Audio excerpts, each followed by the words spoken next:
પૂર્વ પ્રસંગમાં આપણે 57 શ્લોક સુધી અવગાહન કર્યું. 58મો શ્લોક પણ આપણે અધૂરો હતો કે સંપન્ન થયો હતો? અધૂરો છે. હા, થોડું આપણે એનું વિહંગાવલોકન પણ કરી લે. આભાસ પ્રતિબિંબત્વમ એવં તસ્ય ન ચાન્યથા આનંદાંશ તિરોધાનાત તદ્વત્વેન ભાસતે.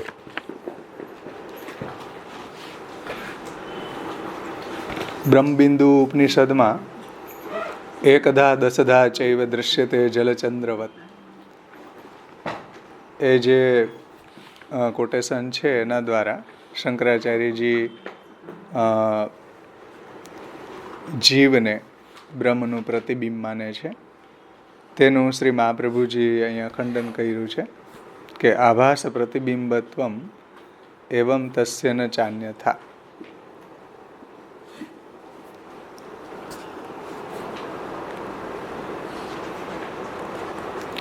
એટલે આનંદાંશના તિરોધાનથી જીવનું આભાસત્વ અને પ્રતિબિંબત્વ શાસ્ત્રમાં કહ્યું છે, ન ચાન્યથા, બીજા કોઈ પ્રકારે કહેલું નથી. અને આનંદાંશ તિરોધાનાત, આનંદાંશના તિરોધાન થવાથી એનું આભાસત્વ અને પ્રતિબિંબત્વ કહ્યું છે. આનંદાંશ જ્યારે એનામાં પ્રગટ થઈ જાય છે, આનંદાંશનો આવિર્ભાવ થઈ જાય છે, ત્યારે જીવ તદ્વત્વે ન ભાસતે, એટલે ત્યારે એ બ્રહ્મના જેવો જ પ્રકાશે છે.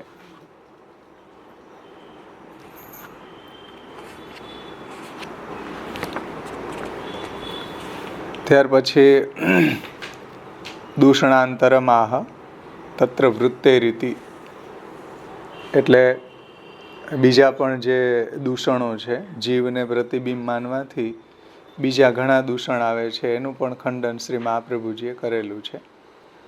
માયા જવનિકા છન્નમ નાન્યથા પ્રતિબિંબતે, એટલે માયાના પડદાથી આચ્છન્ન થયેલ બ્રહ્મનું પ્રતિબિંબ થાય નહીં.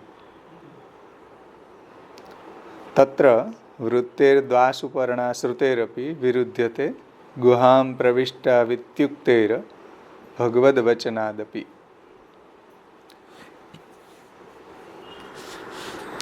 હા, તત્ર વૃત્તેર્દ્વાસુપર્ણા શ્રુતેર અપી વિરુધ્યતે,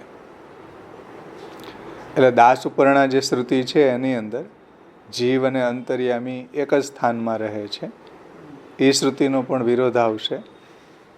અને ગુહામ પ્રવિષ્ટો, એટલે જીવ અને અંતર્યામી જે છે એ હૃદયરૂપી ગુહા છે, હૃદય આકાશરૂપી ગુહામાં પ્રવેશ કર્યો છે, તે પણ સંભવે નહીં જો પ્રતિબિંબ હોય તો.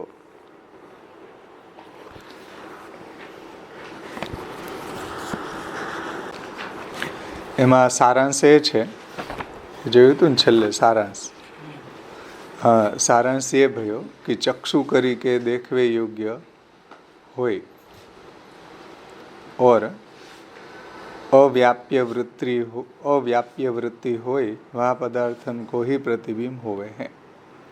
अर्थात जो वस्तु चक्षु द्वारा नहीं दिखवे योग्य है और व्याप्य वृत्ति है अर्थात व्याप्य पदार्थन में रहे हैं, वह को उन व्याप्य पदार्थन में प्रतिबिंब नहीं पड़ सके हैं. यद्यपि भगवान के नेत्र देख सके हैं, भगवान को नेत्र देख सके हैं, परंतु आपुन को अपनो स्वरूप दिखाई वे कि भगवान की इच्छा होय तब ही देख सके हैं. नेत्र अपनी सामर्थ्य सो भगवान को नहीं देख सके हैं. तासो भगवान चक्षुर योग्य नहीं है, એટલે ભગવાન છે એ ચક્ષુથી ગ્રાહ્ય નથી થતા. तुम तो ब्रह्म को निर्धर्मक मानो हो, निर्धर्मक पदार्थन को प्रतिबिंब नहीं हो सके है, तासो ब्रह्म को प्रतिबिंब पड़नो सर्वथा असंभवी है. અને તમારા મતમાં, માયાવાદીઓના મતમાં નિર્ધર્મક છે, બ્રહ્મ છે, નિર્ગુણ છે, નિરાકાર છે, નિર્ધર્મક છે, એનું પ્રતિબિંબ કેવી રીતના પડી શકે? જેનામાં કંઈક રૂપ અને ગુણ કે આકાર હોય એનું પ્રતિબિંબ પડે. અહીંયા સુધી આપણે ગયા વખતે જોયું હતું. આગળ હવે જુઓ, શ્રી મહાપ્રભુજી આજ્ઞા કરે છે, દાસ ઉપર્ણા સયુજા સખાયો. આ મુંડકીય ઉપનિષદના શ્રુતિ છે. દાસ ઉપર્ણા સયુજા સખાયો સમાન વૃક્ષમ પરિશસ્વ જાતે તયોરેકમ પીપ્પલમ સ્વાદવત્ય અનસ્ન અન્યન અભિષાકચીતિ. એ મુંડકીય उपनिषद में એમ કહ્યું છે કે या श्रुति में जीव और परमात्मा दो एक वृक्ष पे बैठे हैं और जीव वह वृक्ष के फल को भोग करे हैं, परमात्मा नहीं करे है, ये बात लिखी है. तो जीव यदि परमात्मा को प्रतिबिंब ही होए तो परमात्मा के फल भोग करे बिना जीवात्मा कैसे फल भोग कर सके हैं? क्योंकि प्रतिबिंब की क्रिया बिंब के अधीन रहे हैं. તો આ પણ તમારા મતમાં દૂષણ આવશે, શાંકર મતમાં, એટલે માયાવાદીઓના મતમાં. શું? એવી દાસ ઉપર્ણા સયુજા સખાયો સમાન વૃક્ષમ પરિશસ્વ જાતે, આ જે મુંડકીય ઉપનિષદની શ્રુતિ છે એમાં તો એમ કહ્યું છે કે જીવાત્મા અને પરમાત્મા એ બંને એક વૃક્ષ ઉપર બેઠા છે. એમાં જીવાત્મા છે એ વિષયનો ભોગ કરે છે અને પરમાત્મા છે એને જુએ છે. તો જો તમે જીવાત્માને બ્રહ્મનું પ્રતિબિંબ માનતા હોય તો જે ક્રિયા બિંબની હોય એવી જ ક્રિયા પ્રતિબિંબની હોવી જોઈએ ને. અહીંયા તો એવું વર્ણન આવે છે કે જીવ છે ફલનો ભોગ કરે છે અને પરમાત્મા છે જુએ છે. તો આવી રીતના કોઈ દિવસ બિંબ અને પ્રતિબિંબની અલગ અલગ ક્રિયા થોડી હોય. તમે અરીસામાં જોઈને ઊંચો હાથ કરો અને અરીસાનું પ્રતિબિંબ ઊંચો હાથ ન કરે તો તમને લાગે ને કે કંઈક આમાં મારા જ રૂપનું કંઈક બીજું ભૂત અંદર બેસી ગયું. તમે સ્માઇલિંગ કરો અથવા તો લિપસ્ટિક કરો અને સામે પ્રતિબિંબની અંદર તમને એવું ન દેખાય તો બિંબ અને પ્રતિબિંબની ક્રિયા જે છે એ હંમેશા સરખી હોય ને. બિંબ જે કાર્ય કરતું હોય એવું જ પ્રતિબિંબ કરતું હોય. અહીંયા તો એવું છે શ્રુતિમાં કે ભાઈ બિંબ જે છે એ તો જુએ છે અને પ્રતિબિંબ તો ફલનો ભોગ કરે છે. સમજો? એટલે જીવ જે છે એ ભગવાનનો અંશ છે, પ્રતિબિંબ નથી. ભાઈ આ રીતે પ્રતિબિંબવાદનું ખંડન કરે છે મહાપ્રભુજી. માયાવાદીઓનો જે પ્રતિબિંબવાદ છે એનું ખંડન કર્યું. સમજાણું ને? जीव यदि परमात्मा को प्रतिबिंब ही होय तो परमात्मा के फल भोग करे बिना जीवात्मा कैसे फल भोग कर सके हैं? परमात्मा फल भोग करता हो तो एनु प्रतिबिंब पण फल भोग करतुं देखाय आपणने. क्योंकि प्रतिबिंब की क्रिया बिंब के अधीन रहे हैं. प्रतिबिंबनी जे कंई भी क्रिया है ए बिंब जे रीते करतुं होय ए रीतना प्रतिबिंब करतुं होवुं जोईए तो एने प्रतिबिंब कही शकाय आपणे. लोक में भी देवदत्त के भोजन करे बिना देवदत्त के प्रतिबिंब में भोजन करवे की चेष्टा नहीं प्रतीत होवे है. લોકમાં પણ આવું જ જોવા મળે કે ભાઈ દેવદત્ત છે ભોજન કરતો હોય તો એનું પ્રતિબિંબ પણ ભોજન કરતું દેખાય. એવી રીતના અહીં દાસ ઉપર્ણા સયુજા સખાયો એ શ્રુતિની અંદર તો પરમાત્મા જુએ છે અને જીવાત્મા છે વિષયનો ભોગ કરે છે, ફલ ભોગ કરે છે.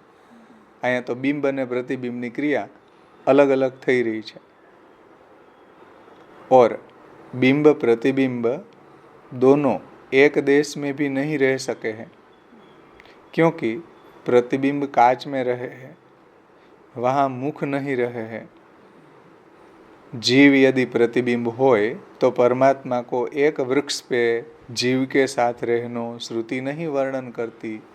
અને બીજી વાત કે ભાઈ એક જ જગ્યાએ બે હોય બિંબ અને પ્રતિબિંબ, આવું તો શક્ય જ નથી. બંને એક જગ્યાએ ન હોય ને. બિંબ અને પ્રતિબિંબ જે છે એ અલગ અલગ વસ્તુ છે. और बिंब और प्रतिबिंब दोनों एक देश में भी नहीं रह सके है। તમારું જે બિંબ છે, આપણો ચહેરો છે, અને અરીસામાં દેખાતો ચહેરો એ કંઈ એક જ જગ્યાએ થોડો છે, અલગ અલગ છે. समझो, एक देश में भी नहीं रह सके हैं क्योंकि प्रतिबिंब कांच में रहे हैं, वहाँ मुख नहीं रहे. प्रतिबिंब દેખાય છે કાચમાં, પણ ત્યાં આપણું મુખ નથી. મુખ તો અલગ છે, બિંબ અલગ છે. जीव यदि प्रतिबिंब होय तो परमात्मा को एक वृक्ष पे जीव के साथ रहनो श्रुति नहीं वर्णन करती. પણ શ્રુતિ તો એમ વર્ણન કરે છે કે એક વૃક્ષ ઉપર આ અંતર્યામી અને જીવ રહે છે. હવે બે એક જ જગ્યાએ રહેતા હોય તો પ્રતિબિંબ કેમ પડે? જેમ તમે અરીસાની ઉપર હાથ મૂકી દો તો હાથ અને અરીસોનું બે એક જ જગ્યાએ રહે તો પ્રતિબિંબ હાથનું પડે જ નહીં. અથવા કાચની અંદર તમે કોઈ રેખા દોરી દો તો એનું પ્રતિબિંબ ન પડે. એક જ જગ્યાએ જે વસ્તુ રહેતી હોય એનું પ્રતિબિંબ ન પડે. અને ઉપનિષદ તો એમ કહે છે કે આ બંને એક વૃક્ષની ઉપર, આ દેહરૂપી જે વૃક્ષ છે એની અંદર આ બંને રહે છે, જીવાત્મા અને પરમાત્મા. તો એનું પ્રતિબિંબ કેવી રીતના પડે? બોલો. क्योंकि प्रतिबिंब कांच में रहे हैं, वहाँ मुख नहीं रहे हैं. એટલે જ્યાં પ્રતિબિંબ છે ત્યાં મુખ નથી. जीव यदि प्रतिबिंब होय तो परमात्मा को एक वृक्ष पे जीव के साथ रहनो श्रुति नहीं वर्णन करती. જુઓ, જીવ છે પરમાત્માનું પ્રતિબિંબ હોય તો શ્રુતિ આ રીતના એક વૃક્ષ ઉપર જીવ અને પરમાત્મા રહે છે એવું વર્ણન ન કરે.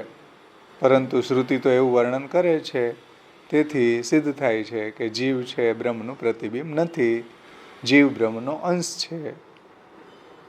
एक शरीर रूप वृक्ष में भी एक ही देश में जीव और अंतर्यामी रहे.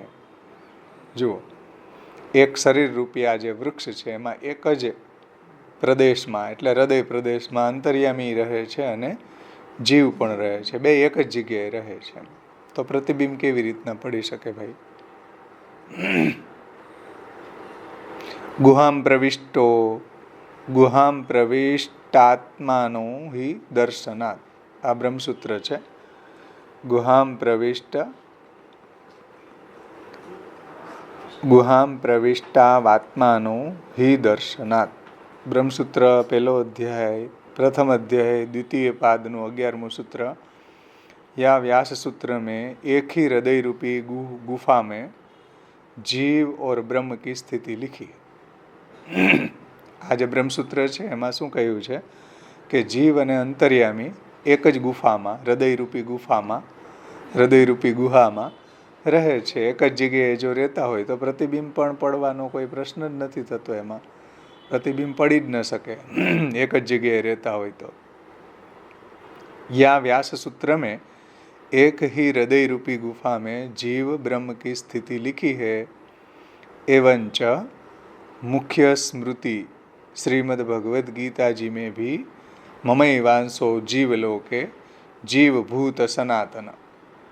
भगवाने 15मा अध्यायના 7મા શ્લોકમાં કહ્યું છે, यह श्लोक में जीव मेरो सनातन अंश है ये बात लिखी है. પ્રતિબિંબ છે એવું લખ્યું નથી ત્યાં. સમજો, જીવ છે ભગવાનનો સનાતન અંશ છે એવું લખ્યું છે. એટલે વેદ, ગીતા, બ્રહ્મસૂત્ર, ભાગવત આ બધા જ પ્રમાણોથી સિદ્ધ થાય છે કે જીવ છે બ્રહ્મનો અંશ છે, પ્રતિબિંબ નથી ભાઈ. या श्लोक में जीव मेरो सनातन अंश है ये लिख्यो है. तथा उत्क्रामंतम स्थितम वापी. ભગવદ્ ગીતાના 15મા અધ્યાયના 10મા શ્લોકમાં કહ્યું છે કે उत्क्रामंतम स्थितम वापी. या श्लोक में निकसते भये जीव को ज्ञान दृष्टि वारे देख सके हैं ये लिख्यो है. એટલે એનું ઉત્ક્રમણ થાય છે. સમજો, આવાગમન થાય છે, એક લોકમાંથી બીજા લોકમાં જાય છે. અને યા શ્લોક મેં નિકસ્તે ભયે જીવ કુ જ્ઞાન દ્રષ્ટિ વારે દેખે હે. એટલે જેની જ્ઞાન દ્રષ્ટિ સિદ્ધ થઈ ગઈ અથવા તો જે યોગ સાધિત મન જેનું છે અને જે દૃષ્ટિથી ભગવાનને જોઈ શકાય એ જીવાત્માને જોઈ શકે છે. જે આપણે આની પાછળ આપણે જોયું અધ્યયન એનું આપણે કરી ગયા. તો ભગવદ્ ગીતામાં કહ્યું છે કે નિકસ્તે ભયે જીવ કુ જ્ઞાન દૃષ્ટિ વારે દેખ શકે હૈ એસો લખ્યો હૈ. તો નિકસ્તે ભયે દેહની અંદરથી જીવ છે જઈ રહ્યો છે એક લોકમાંથી બીજા લોકમાં, તો પ્રતિબિંબ કેવી રીતના હોઈ શકે? કેમ કે જ્ઞાન દૃષ્ટિવાળા એને જોઈ શકે છે. એ લખ્યો હે જીવ કુ લૌકિક પ્રતિબિંબ રૂપ માનોગે તો અંશત્વ તથા ઉત્ક્રમણ ક્રિયા યાની નિકસનું, દેહમાંથી જીવનું નીકળવું, એક લોકમાંથી બીજા લોકમાં જવું, આવું શક્ય જ નહીં રહે. પછી તો જીવનું અંશત્વ સિદ્ધ નહીં થાય. જ્યારે તમે એને પ્રતિબિંબ માનશો તો જીવકુ લૌકિક પ્રતિબિંબ રૂપ માનોગે તો અંશત્વ સિદ્ધ નહીં થાય, જે ભગવાને ગીતાજીમાં કહ્યું છે. અને ઉત્ક્રમણ ક્રિયા એટલે કે દેહમાંથી નીકળી રહ્યો છે, નિકસનો નહીં બન શકે ગો તાસો પ્રતિબિંબ પક્ષ શ્રુતિ સ્મૃતિ ન્યાયસો વિરુદ્ધ. એટલા માટે આ જે માયાવાદીઓનો પ્રતિબિંબ પક્ષ છે એ શ્રુતિના સિદ્ધાંતથી પણ અને સ્મૃતિ એટલે ભગવદ્ ગીતાજીના સિદ્ધાંતથી પણ વિરુદ્ધ છે. એટલે પુષ્ટિમાર્ગીઓએ જે શાસ્ત્રને માનનારા જે છે આસ્તિકોએ, એને આવો શાસ્ત્ર વિરુદ્ધ જે મત છે એને માનવો જોઈએ નહીં. સમજમાં આવ્યું ને કે ના સમજાણું? આ બધાનું તાત્પર્ય શું છે કે શંકરાચાર્યજી છે એ જીવને વ્યાપક માને છે, પ્રતિબિંબ રૂપ માને છે. આ બધાનું નિરાકરણ શ્રી મહાપ્રભુજી અહીંયા કર્યું છે. કેમ કે જીવને જો વ્યાપક માનવામાં આવે તો ભજન જ ન થઈ શકે. ભજન કોનું કરે? ભજનનું નિરાકરણ કરે છે. તો એનો મત જે છે એ દૂષિત છે. શંકરાચાર્યજીનો મત છે એ દૂષિત છે. માયાવાદ નિરાકરતા, માયાવાદ અખ્યતુલાગ્નિ એવા શ્રી આચાર્ય ચરણો છે. એટલે એનો મત છે એ દૂષિત બતાવવા માટે આ જીવ પ્રકરણ 12.5 શ્લોકથી શ્રી મહાપ્રભુજીએ આ ચિત્ત પ્રકરણને સમજાવ્યું છે. અને શ્રુતિ પુરાણોક્ત પ્રકારથી જગતના મિથ્યાત્વનું નિરાકરણ આગળ કર્યું આપણે સત્પ્રકરણમાં. હવે અહીંયા જે પ્રતિબિંબવાદ છે કે પ્રપંચ જે મિથ્યા છે, આવું જે માયાવાદીઓ માને છે એનું પણ નિરાકરણ કર્યું છે.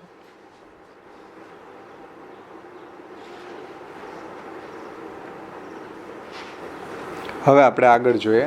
આ શ્લોક બધાને સમજાઈ ગયો હોય તો, કોઈને કાંઈ પ્રશ્ન હોય તો પૂછી શકો છો.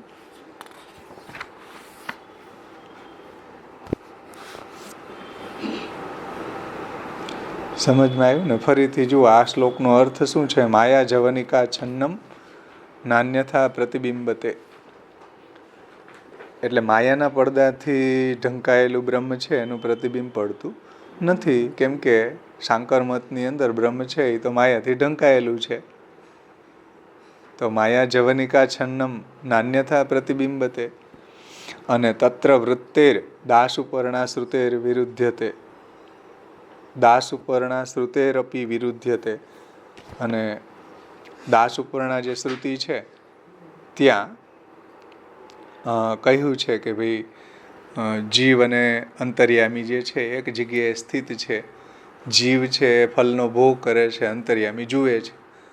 તો પ્રતિબિંબવાદની અંદર તો બિંબની ક્રિયા પ્રતિબિંબની ક્રિયા બિંબને અધીન હોવી જોઈએ. એને બદલે અહીંયા તો એક જીવ જે છે એ ફલનો ભોગ કરે છે અને અંતર્યામી જુએ છે. એટલે પ્રતિબિંબ કેવી રીતના હોઈ શકે?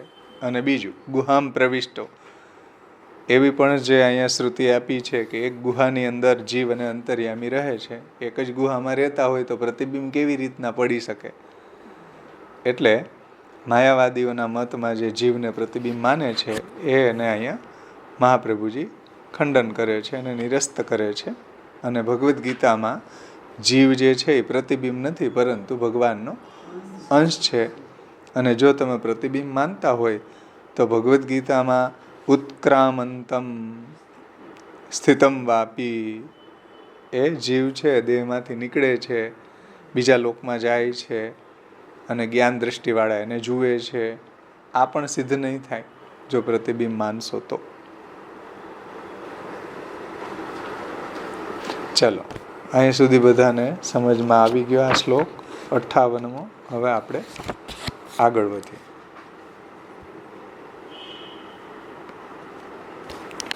આગળની કારિકામાં, ઉત્થાનિકામાં શ્રી મહાપ્રભુજી આજ્ઞા કરે છે, એવં પ્રમાણે બાધિત્વા યુક્તિભિઃ બાધ્યતે જીવહાનિ ઇતિ દ્વાભ્યામ. એટલે એવં પ્રમાણે એટલે બધા પ્રમાણોથી પ્રતિબિંબવાદનો ખંડન કરીને, એનો બાદ કરીને હવે શ્રી મહાપ્રભુજી યુક્તિથી એનો બાદ કરે છે. એટલે લોજિકથી, એમ યુક્તિ દ્વારા માયાવાદનું ખંડન કરે છે. જીવહાનિ ઇતિ દ્વાભ્યામ. આ જીવહાનિ એ કારિકા, એ બે કારિકાઓથી, એમ બે કારિકાઓથી શ્રી મહાપ્રભુજી માયાવાદીઓનો જે પ્રતિબિંબવાદ છે એનું બે કારિકાઓથી ખંડન કરે છે. દ્વાભ્યામ. જીવહાનિસ્તદા મુક્તિર જીવન મુક્તિર વિરુદ્ધતે લિંગસ્ય વિદ્યમાનત્વાદ અવિદ્યાયામ તતોપિ. 59મો શ્લોક છે.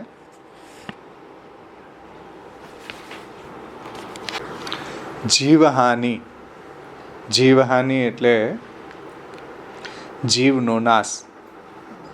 જીવહાનિ એટલે જીવ નાશ થાય તદા, ત્યારે મુક્તિ એટલે મુક્તિ થાય છે. માયાવાદીઓના મતમાં, માયાવાદીઓના મતમાં શું છે? જીવહાનિ તદા મુક્તિર એટલે જીવનો નાશ થાય ત્યારે મુક્તિ થાય છે. અને જીવન મુક્તિ, જીવન મુક્તિ પણ વિરુદ્ધતે, જીવન મુક્તિથી પણ આ વાત છે એ વિરુદ્ધતે એટલે વિરુદ્ધતે એટલે થાય નહીં. જીવન મુક્તિ પણ થાય નહીં. જો આ રીતના તમે જીવહાનિ તદા મુક્તિ એવું માને માયાવાદીઓ કે જીવનો નાશ એનું નામ મુક્તિ, તો પ્રોબ્લેમ શું આવશે? મહાપ્રભુજી કહે છે કે જીવન મુક્તિ વિરુદ્ધતે. એટલે જીવન મુક્તિ વિરુદ્ધતે એટલે જીવન મુક્તિ પણ થાય નહીં. અને લિંગસ્ય વિદ્યમાનત્વાદ અવિદ્યાયામ તતોપિ. લિંગસ્ય એટલે અંતઃકરણમાં જે વાસના દેહ છે, લિંગ દેહ જેને આપણે કહીએ ને, લિંગ શરીર.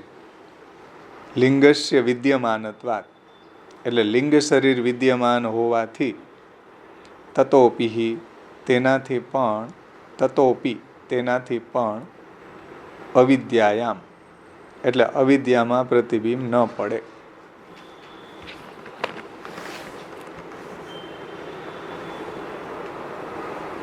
સમજો શ્રી મહાપ્રભુજી શું કહેવા માગે છે કે પ્રતિબિંબ રૂપ જીવનો નાશ એનું નામ મુક્તિ, એવું આ માયાવાદીઓ માને છે. પ્રતિબિંબ રૂપ જીવનો નાશ થાય એ મુક્તિ, એવું તમારે માનવું પડશે. કેમ કે જીવન મુક્તિ પણ થશે નહીં. જો જીવનો જ નાશ થઈ જાય તો વચ્ચે જીવન મુક્તિની જે અવસ્થા છે એ પણ તમારા મતમાં રહેશે નહીં. અને લિંગસ્ય વિદ્યમાનત્વાદ, અને જે લિંગ શરીર છે એ વિદ્યમાન હોવાથી અવિદ્યાની અંદર પ્રતિબિંબ પડે નહીં, લિંગ શરીર વિદ્યમાન હોવાના કારણે. એ રીતના મહાપ્રભુજીએ યુક્તિથી એનું અહીંયા ખંડન કર્યું છે. આપણે એને ટીકામાં જોઈએ, પ્રકાશમાં મહાપ્રભુજીએ આ વાતને વિસ્તારથી સમજાવી છે. જુઓ,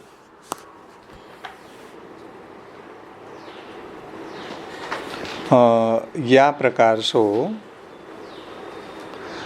વેદ, બ્રહ્મસૂત્ર, ગીતા તથા શ્રી ભાગવત રૂપ શબ્દ પ્રમાણ દ્વારા જીવ को प्रतिबिंब रूप मानवे के मायावाद अभिमत सिद्धांत को बाध होवे हैं। ये दिखाई के અહીંયા સુધી શ્રી મહાપ્રભુજીએ વેદ, ગીતા, બ્રહ્મસૂત્ર અને ભાગવત, વેદાહ શ્રી કૃષ્ણ વાક્યાની વ્યાસસૂત્રાણી સમાધિ, વેદાહ શ્રી કૃષ્ણ વાક્યાની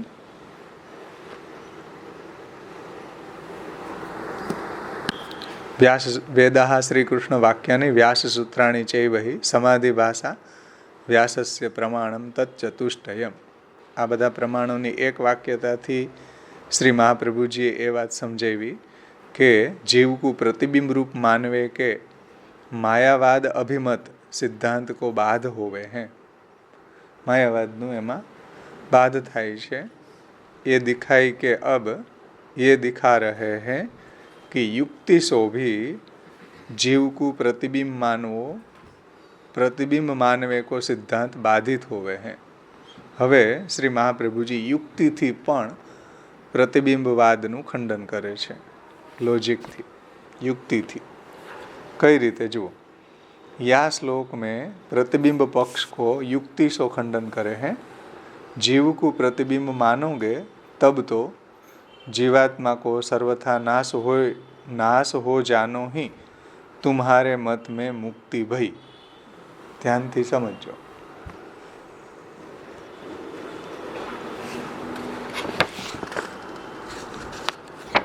પેલા ગુજરાતીમાં જુઓ પ્રકાશ, પછી આપણે બ્રજ ભાષામાં જોઈએ. પ્રકાશ જોઈ લેશું ને તો ઘણું સરળ થઈ જશે, કારણ કે આમાં બ્રજ ભાષામાં થોડું આવરણ ભંગ સાથે આપ્યું છે.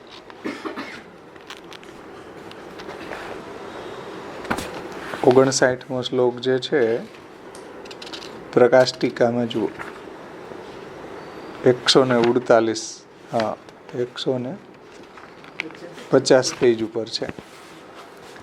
આ પ્રકારે હા, જો જીવને પ્રતિબિંબ માનીએ તો જીવના સ્વરૂપનો નાશ, એનું નામ મુક્તિ કહેવાય છે.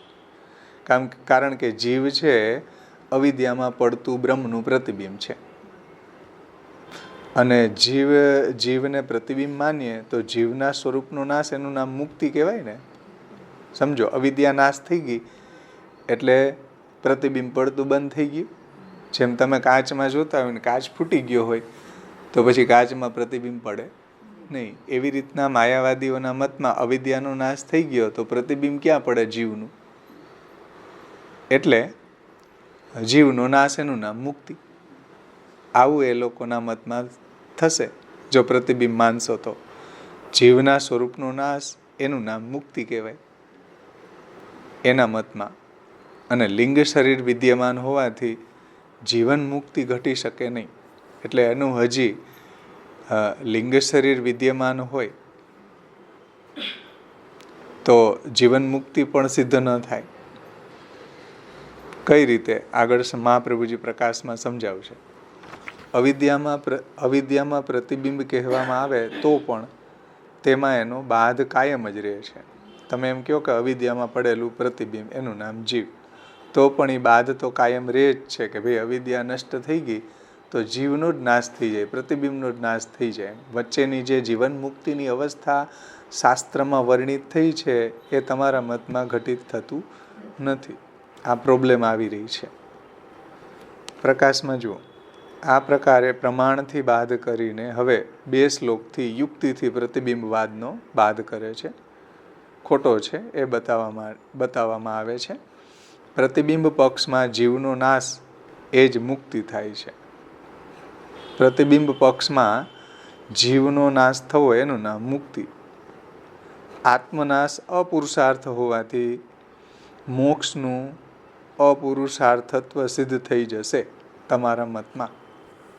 એટલે આત્મનાશ અપુરુષાર્થ છે. એમ આત્માનો નાશ થાય એ કંઈ થોડો પુરુષાર્થ છે.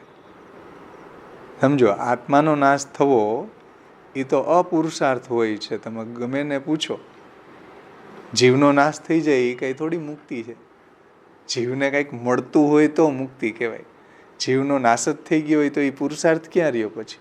તો આવું પુરુષાર્થ કોઈ મેળવે જ નહીં ને.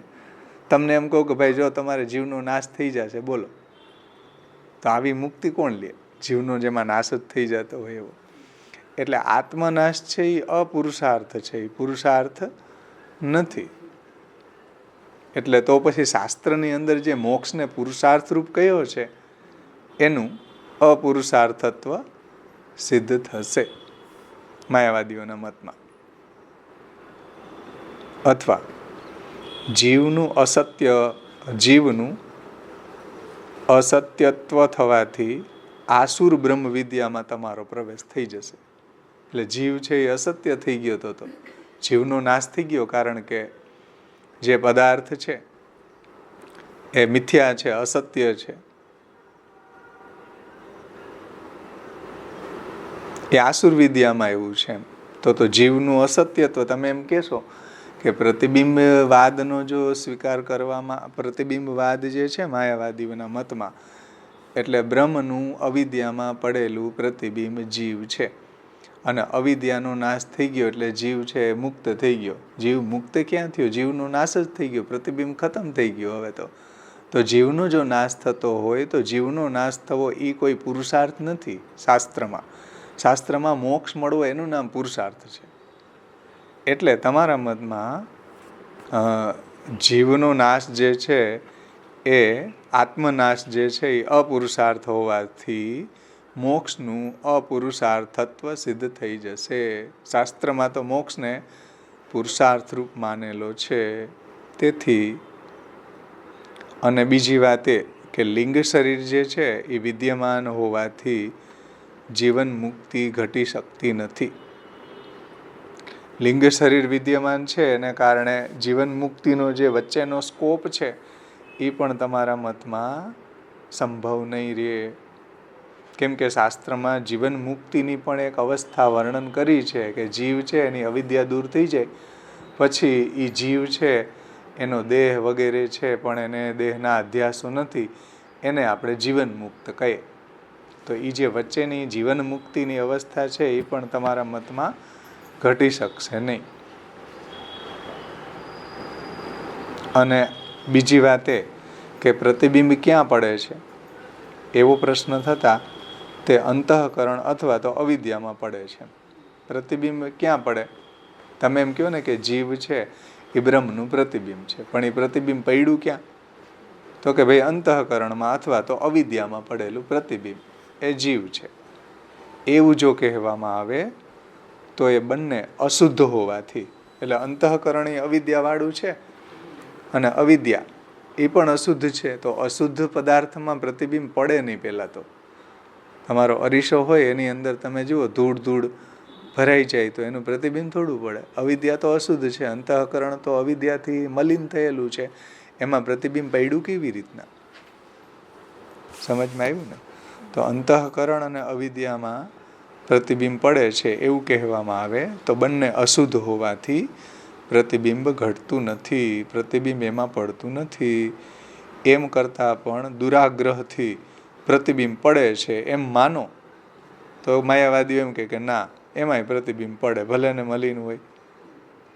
એવું જો તમે દુરાગ્રહથી માનશો તો લિંગ પક્ષમાં ઉપાધિ વિદ્યમાન હોવાથી, સમજો, લિંગ પક્ષમાં એટલે કે લિંગ શરીર વિદ્યમાન હોવાથી, લિંગ પક્ષમાં ઉપાધિ એટલે અવિદ્યા વિદ્યમાન હોવાથી સંસાર જ ઘટે છે. લિંગ શરીર વિદ્યમાન છે, લિંગ શરીર વિદ્યમાન હોવાથી એને સંસાર જ રહે ને. અવિદ્યા લાગેલી હોય ત્યાં સુધી તો એ જીવ સંસારી જ કહેવાય. જીવન મુક્તિ ક્યારે કહેવાય? જ્યારે એની અવિદ્યા દૂર થઈ ત્યારે. અને લિંગ શરીર જ્યાં સુધી વિદ્યમાન હોય ત્યાં સુધી તો એને સંસાર જ ઘટે છે, ત્યાં સુધી તો એ જીવ સંસારી જ કહેવાય છે. અને તે અભાવે પરમ મુક્તિ ઘટે છે, અને લિંગ શરીરનો નાશ થઈ જાય તમારા મતમાં તો એને પરમ મુક્તિ થઈ જાય છે. વચ્ચેની જે જીવન મુક્તિની કક્ષા છે એ રહેતી નથી. પણ કોઈ પણ પ્રકારે જીવન મુક્તિ ઘટી શકતી નથી. એટલે કાં એ જીવ સંસારી રહે, કાં એ જીવ પરમ મુક્ત થઈ જાય, બેમાંથી એક થાય.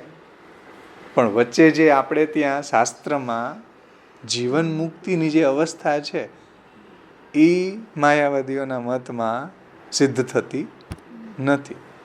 આ પ્રોબ્લેમ આવી રહી છે. મહાપ્રભુજી યુક્તિથી એનું ખંડન કરે છે.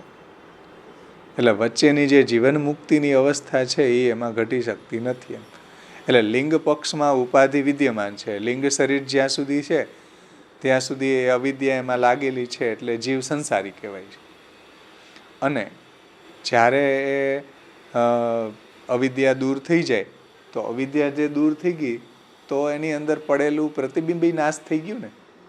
અવિદ્યાનો નાશ થઈ ગયો તો અંદર જે બ્રહ્મનું પ્રતિબિંબ અવિદ્યામાં પડતું હતું એનો નાશ થઈ ગયો, તો એ પરમ મુક્ત થઈ ગયો. તો વચ્ચે જે જીવન મુક્તિની અવસ્થા રહેવી જોઈએ એ તમારા મતમાં રહેતી નથી. આ દૂષણ આવે છે.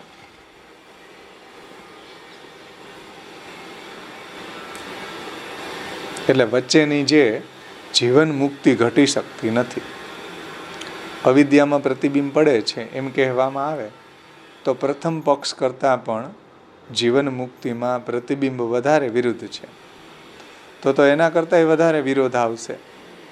તમે એમ કહો કે અવિદ્યામાં પ્રતિબિંબ પડે છે એવું જો કહેવામાં આવે તો પ્રથમ પક્ષ જે બતાવ્યો છે એના કરતાં પણ જીવન મુક્તિમાં પ્રતિબિંબ વધારે વિરુદ્ધ છે. કેમ કે જીવન મુક્તિની જે અવસ્થા છે એની અંદર તો જીવને સંસાર રહેતો નથી. એમાં તો એની અવિદ્યા બધી દૂર થઈ ગઈ હોય. અને તમારા મતમાં તો અવિદ્યામાં પડેલું પ્રતિબિંબ જીવ છે અને અવિદ્યાનો નાશ થઈ ગયો તો પછી જીવ હાનિ થઈ ગઈ. કેમ કે જ્યાં સુધી અવિદ્યા હોય ત્યાં સુધી મુક્તિ કહેવાય નહીં. જ્યાં સુધી અવિદ્યા લાગેલી હોય ત્યાં સુધી એને મુક્ત કહી શકાય નહીં. અને તમારા મતમાં અવિદ્યાનો નાશ થઈ જાય તો જીવની જ હાનિ થઈ ગઈ. કેમ કે અવિદ્યામાં પડેલું બ્રહ્મનું પ્રતિબિંબ જીવ છે, સમજો. અને અવિદ્યા જો નાશ થઈ ગઈ તો પ્રતિબિંબ ગાયબ થઈ ગયું, એટલે પરમ મુક્તિ થઈ ગઈ. ચલો એમ માનો તો પણ વચ્ચેની જે કક્ષા છે જીવન મુક્તિની એ તમારા મતમાં આવતી જ નથી. એટલા માટે આ પ્રતિબિંબવાદ જે છે દૂષિત છે. આ રીતના અહીંયા પ્રકાશમાં મહાપ્રભુજીએ સમજાવ્યું. હવે આપણે વ્રજભાષામાં થોડું આનાથી વધારે સારી રીતે વિસ્તારથી થોડું આવરણ ભંગના संदर्भ लईने समझाव्યું છે. જુઓ, या श्लोक में प्रतिबिंब पक्ष को युक्ति सो खंडन करे हैं. जीव को प्रतिबिंब मानोगे तब तो जीवात्मा को सर्वथा नाश हो जानो ही तुम्हारे मत में मुक्ति भई. समझो तो પછી મુક્તિ એટલે શું? ચાલો, જીવ છે અવિદ્યામાં પડતું પ્રતિબિંબ છે બ્રહ્મનું, એનું નામ જીવ. તો મુક્તિ એટલે શું તમારા મતમાં?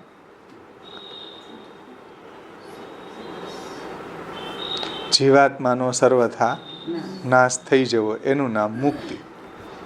હવે જીવાત્માનો જો નાશ થઈ જતો હોય એને તમે મુક્તિ કહેતા હોય તો મુક્તિ જે છે ને એ પુરુષાર્થ છે, એ પુરુષાર્થ નહીં રહે. આત્મહાનિ એટલે કે જીવાત્માનો નાશ અપુરુષાર્થ હે, અપુરુષાર્થ સિદ્ધ થશે તમારા મતમાં. સમજમાં આવે છે ને વાત? મોક્ષ મેળવવાની તો બધાની ઈચ્છા હોય કે નહીં? કેમ કે પુરુષાર્થ છે. હવે એમાં જીવનો જ નાશ થઈ જતો હોય તો પછી મોક્ષની પુરુષાર્થ રૂપતા કેવી રીતના રહી? અપુરુષાર્થ થઈ ગયો. મોક્ષ કો પુરુષાર્થતા નહીં ભાઈ. તમારા મતમાં, માયાવાદીઓના મતમાં મોક્ષની પુરુષાર્થ રૂપતા સિદ્ધ નહીં થાય. આ દૂષણ આવે છે લોજિકથી. જુઓ,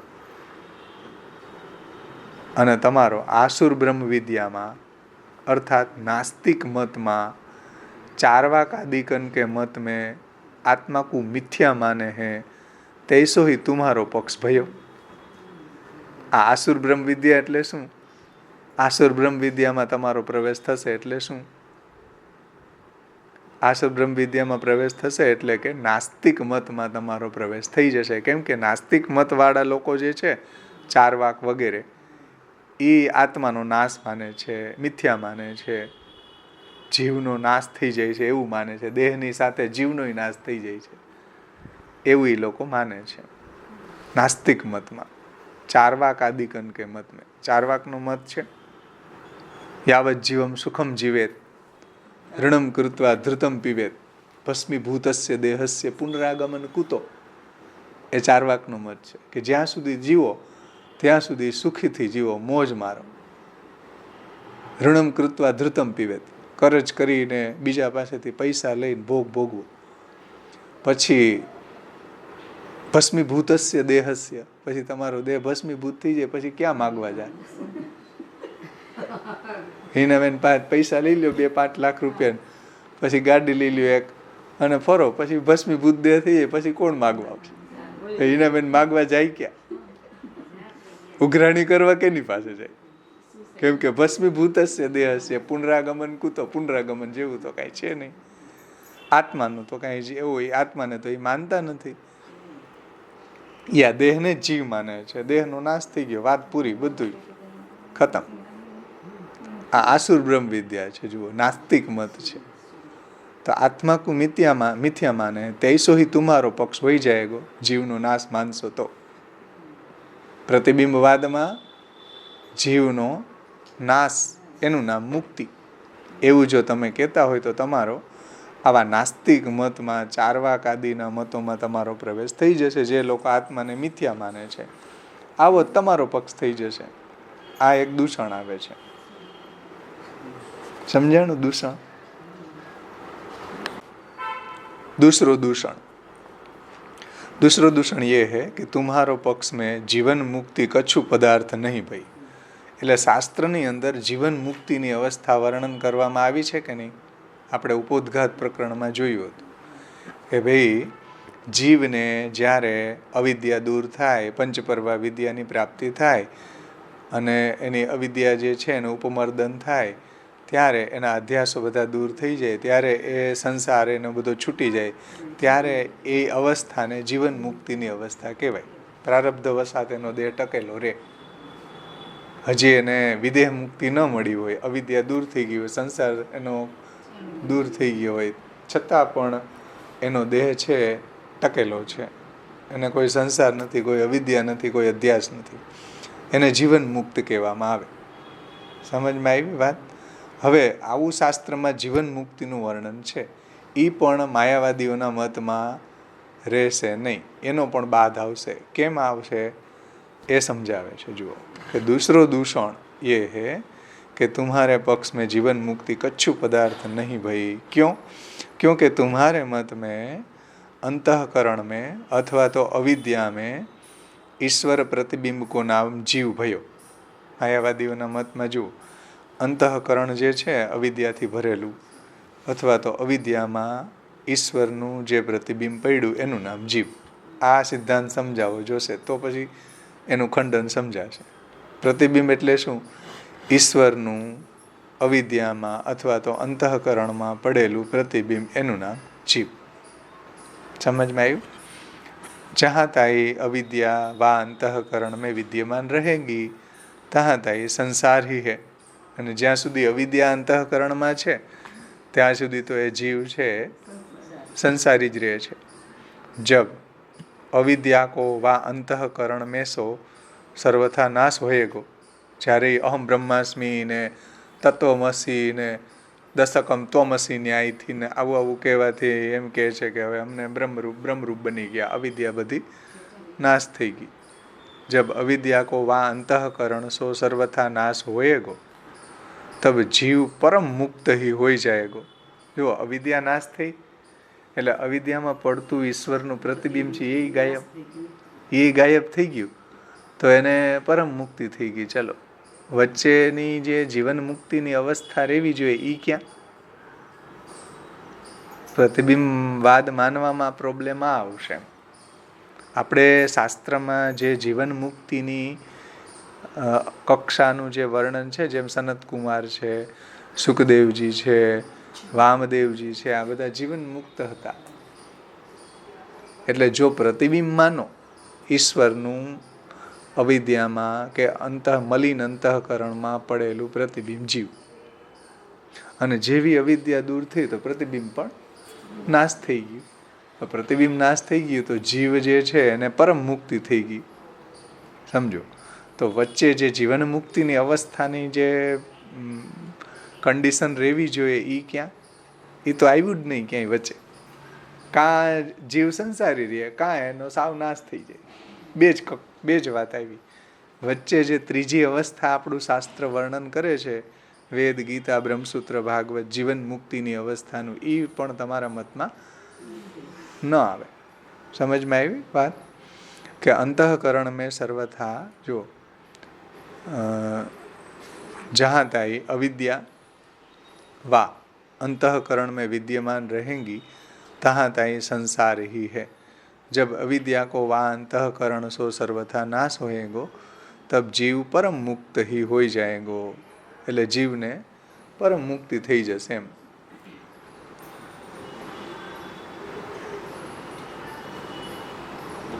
એટલે વિદેહ મુક્તિ થઈ જાય સીધી એમ. સિદ્ધિ એની વિદેહ મુક્તિ થઈ જશે. વચ્ચેની જે આ જીવન મુક્તિ છે એ નહીં રહે ને. પરમ મુક્તિ ही हो जाएगो એટલે વિદેહ મુક્તિ થઈ ગઈ એની એમ સમજી લ્યો. તો જીવન મુક્ત કોઈ भी जीवात्मा नहीं होएगो તમારા मतમાં. तब तो वामदेव जी आदि कनकु वेद में जो वर्णन है, सुखदेव जी आदि कनकु पुराणन में वर्णन है, અને સનત કુમાર એનું પણ ભાગવતજીમાં વર્ણન છે. તો એ જીવન મુક્ત કહે હે સો સબ મિથ્યા હોઈ જાયગો તમારા મતમાં. તો વામદેવજી છે જે જીવન મુક્તિની અવસ્થામાં હતા, સુખદેવજી છે, સનત કુમારો છે, આ બધા જીવન મુક્તો હતા ને. અને શાસ્ત્ર પણ એનું વર્ણન કરે છે. શાસ્ત્ર પણ આ જીવન મુક્તિની કક્ષાનું વર્ણન કરે છે.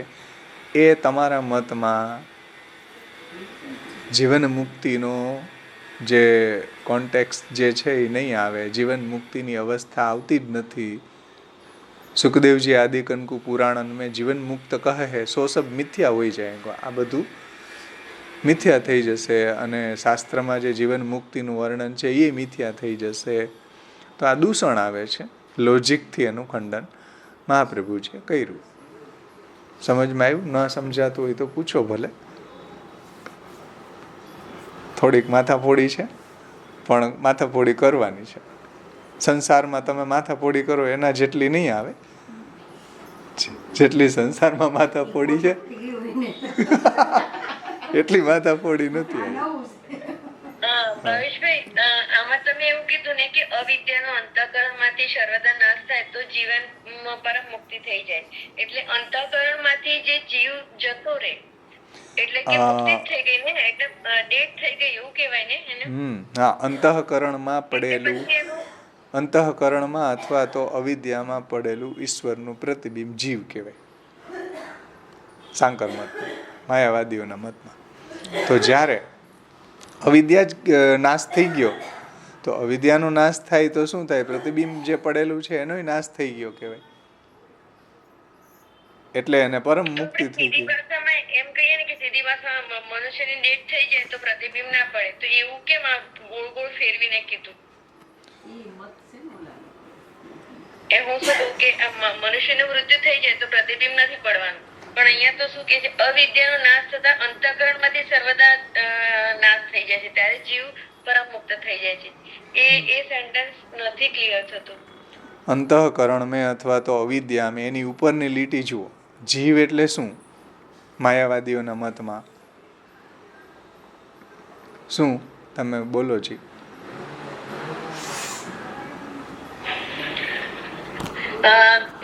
અંતઃકરણ એટલે કે કેમ કે એમના મતમાં અંતઃકરણમાં અવિદ્યામાં ઈશ્વરનું પ્રતિબિંબ છે એનું નામ જ જીવ છે એવું સંસારમાં કહે છે.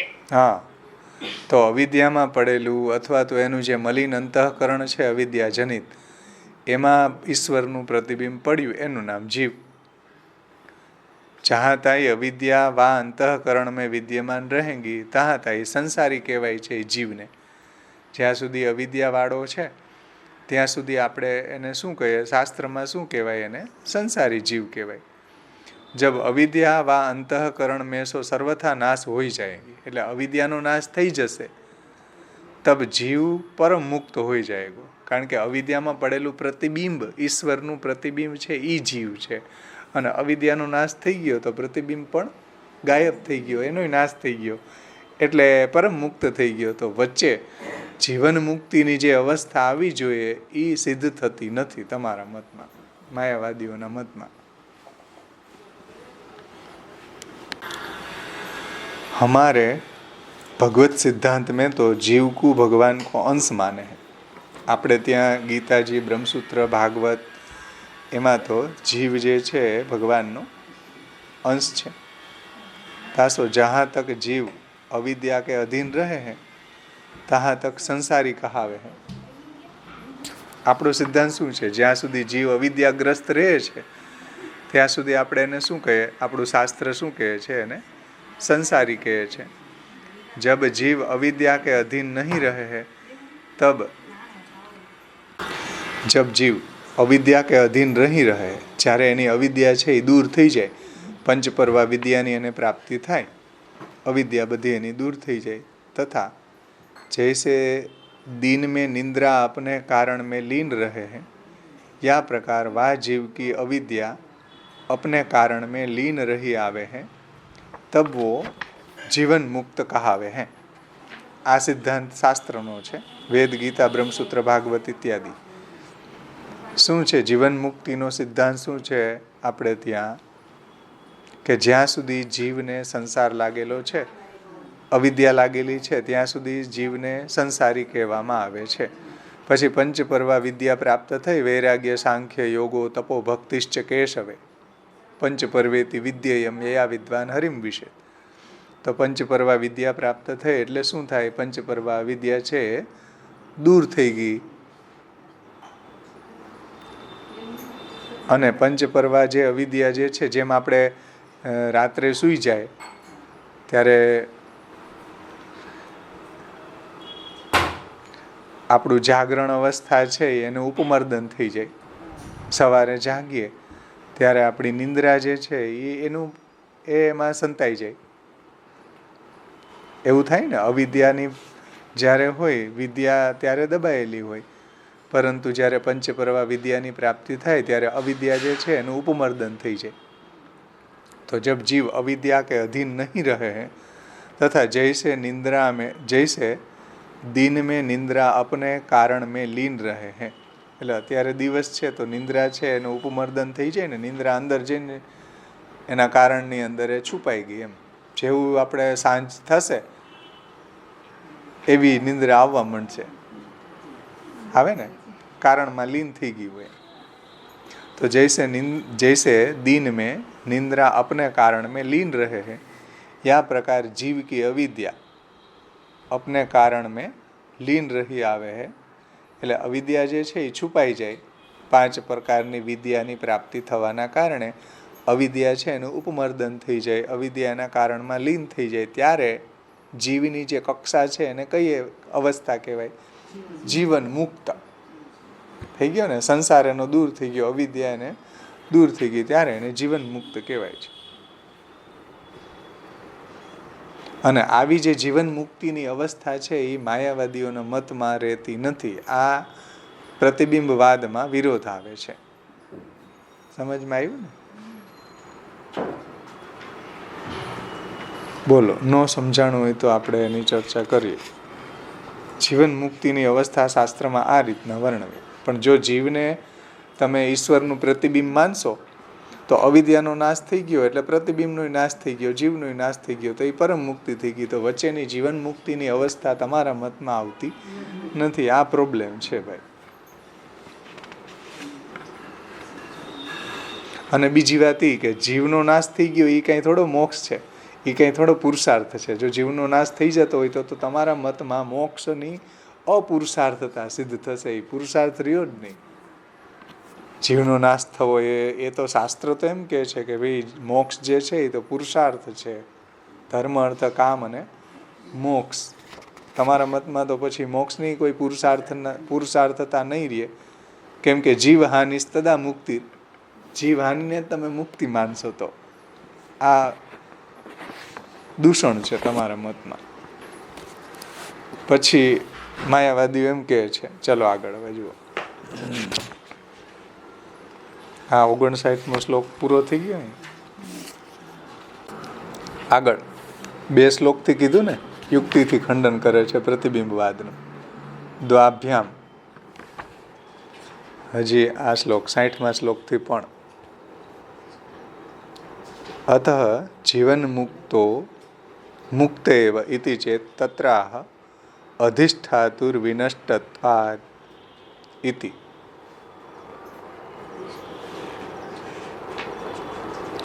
અથ જીવન મુક્તો મુક્ત એવ, એટલે વાદી એમ કહે છે પૂર્વ પક્ષી કે ભાઈ જીવન મુક્ત છે એ તો મુક્ત જ છે. જીવન મુક્તો મુક્ત એવ ઇતિ ચેત તત્ર આહ, આવું જો વાદી કહે તો એના જવાબમાં મહાપ્રભુજી કહે છે અધિષ્ઠાતુર વિનષ્ટત્વાત ન દેહ સ્પંદિતુમ ક્ષમ પ્રારબ્ધ માત્ર શેષત્વે સુસુપ્તસ્યેવ ન વ્રજેત. એનો અન્વય આપણે જોઈ લે. અધિષ્ઠાતુ, અધિષ્ઠાતુ એટલે જીવનો, વિનષ્ટત્વાત નાશ પામવાથી, અધિષ્ઠા જે છે અધિષ્ઠાતુ છે એનો નાશ થવાથી, અધિષ્ઠાતુર વિનષ્ટત્વાત એટલે જીવનો નાશ થવાથી, દેહ એટલે કે દેહ સ્પંદિતુમ એટલે હલનચલન કરવા માટે, ન ક્ષમ એટલે સમર્થ થાય નહીં. સમજો ધ્યાનથી. આપણે પૂર્વ શું સમજ્યા કે જીવ જે છે એ માયાવાદીઓના મત પ્રમાણે અવિદ્યામાં પડેલું ઈશ્વરનું પ્રતિબિંબ છે. તો અવિદ્યા દૂર થઈ ગઈ તો પ્રતિબિંબ ગાયબ થઈ ગયું, જીવ હાનિ થઈ ગઈ. સમજો, એ મુક્ત થઈ ગયો, જીવ હાનિ થઈ ગઈ ને, તો હવે જીવનો નાશ થવાથી દેહ ચાલે કેવી રીતના અંદરથી? જીવનો નાશ થઈ ગયો તો દેહ કેવી રીતના ચાલી શકે? સમજમાં આવી વાત? અધિષ્ઠાતુર વિનષ્ટત્વાન, અધિષ્ઠા જે છે અંદર જીવ, એનો દેહમાંથી નાશ થઈ જાય પછી દેહ ચાલે? કોઈનો ચાલે ભાઈ? અંદરથી જીવ ઉડી ગયો, જીવનો નાશ થઈ ગયો પછી દેહ ચાલી શકે નહીં. જુઓ, જીવનો નાશ પામવાથી અધિષ્ઠાતુર વિનષ્ટત્વાત, જીવનો નાશ થવાથી, જીવ નાશ પામવાથી દેહ સ્પંદિતુમ ન ક્ષમ, દેહ છે એ હલનચલન કરવા માટે, ચાલવા માટે સમર્થ થતો નથી. સમજમાં આવ્યું ને? જો ઉપરની વાત સમજાશે તો આ વાત સમજાય. હે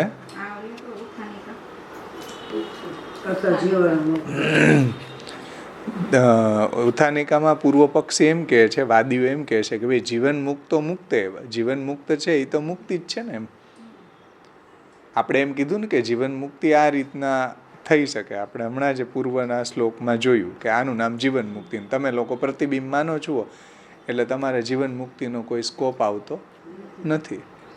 તો માયાવાદીઓ એમ કહે છે કે ભાઈ જીવન મુક્તો મુક્ત એવ ઇતિ, જીવન મુક્તો જે છે એ મુક્ત જ છે, એનો દેહ છૂટી ગયો એટલે મુક્ત જ છે ને. એમ કહે છે કે ભાઈ દેહ છૂટી ગયો, એનો જીવનો નાશ થઈ ગયો તો એ જીવન મુક્ત તો પડ્યો છે ને, જીવન મુક્ત થઈને. તો મહાપ્રભુજી એમ કે ભાઈ જીવ એમાંથી તમે નાશ થઈ ગયો એવું માનતા હોય તો પછી દેહ થોડો ચાલી શકે? આપણે ત્યાં તો જીવન મુક્ત વાળાનો દેહ તો ચાલે છે ને. જીવન મુક્ત હોય, સુખદેવજી છે, સનતકુમાર છે, વામદેવજી, એનો દેહ તો ચાલે છે. પણ તમારા મતમાં તો તમે એમ કહો કે દેહનો એમાંથી જીવનો નાશ થઈ ગયો તો એ દેહ તો છે કે નહીં, એને અમે જીવન મુક્ત કહેશું. લ્યો, તો મહાપ્રભુજી કે તમે દેહ પડેલો જે જીવ એમાંથી નીકળી ગયો એને તમે જો જીવન મુક્ત કહેતા હોય તો ન સ્પંદિતુમ ક્ષમા, એ થોડો હાલી ચાલી શકે. જીવન મુક્તનો દેહ તો હાલી ચાલી શકે છે. સમજાય છે વાત? ન સ્પંદિતુમ ક્ષમા, એ હલનચલન કરવા માટે સમર્થ નહીં રહે. તો પૂર્વ પક્ષી એમ કહે છે કે પ્રારબ્ધ માત્ર શેષત્વે, પ્રારબ્ધ માત્ર એનું શેષ રહે છે એવું માનો તો ચાલે કે નહીં? પ્રારબ્ધ માત્ર શેષત્વે, એનું પ્રારબ્ધ બાકી રહ્યું છે એટલે ચાલવાનો છે. માયાવાદી એમ કહે છે. પણ સુષુપ્તસ્ય ઇવ, સુષુપ્તિની માફક ન વ્રજેત, એટલે કે ચાલવું વગેરે સર્વ વ્યવહાર બંધ થઈ જાય છે. જેવી રીતના જીવની સુષુપ્તિ અવસ્થા હોય ત્યારે એને કોઈ જાતનું અનુસંધાન રહેતું નથી. સુષુપ્તિ એટલે ગાઢ નિંદ્રા. સમજો, પ્રારબ્ધ માત્ર શેષત્વે સુષુપ્તસ્યૈવ ન વ્રજેત.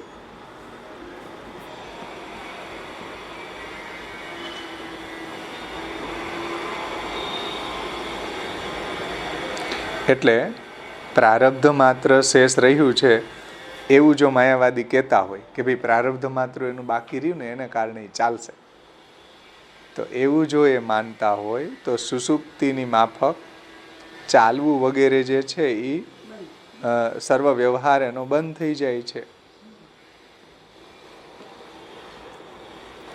સુષુપ્તસ્ય ઈવ એટલે સુષુપ્તિ અવસ્થાની જેમ ન વ્રજેત એટલે એ ચાલતો નથી. સમજે ને? આપણી 3 અવસ્થા હોય, જાગ્રત, સ્વપ્ન અને સુષુપ્તિ. જાગ્રત અવસ્થા, અત્યારે આપણે જાગ્રત અવસ્થામાં છીએ.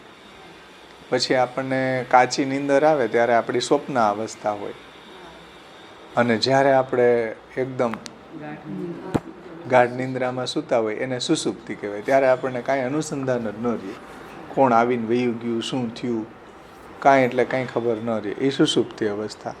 તો એ સુષુપ્તિ જે અવસ્થા છે એમાં તો સર્વ વ્યવહાર બધો બંધ જ રહે છે.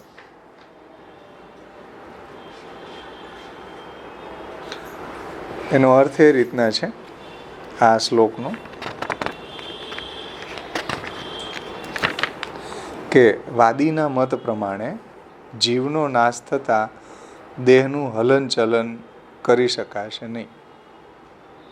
પ્રારબ્ધનો અંશ બાકી છે, તેથી હલનચલન થશે એવું પણ પૂર્વ પક્ષીઓ કહી ન શકે, એવું પણ ન માનવું.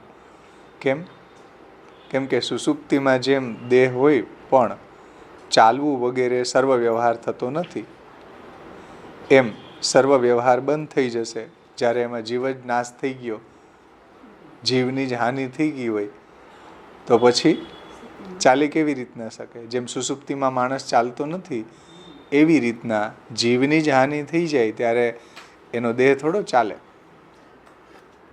પ્રારબ્ધ વસાત ચાલતો હોય પણ ક્યારે ચાલે? જીવ હોય તો ચાલે. જીવ જ ન હોય અંદર તો પ્રારબ્ધ શું કરે બેઠું બેઠું ત્યાં? સમજો?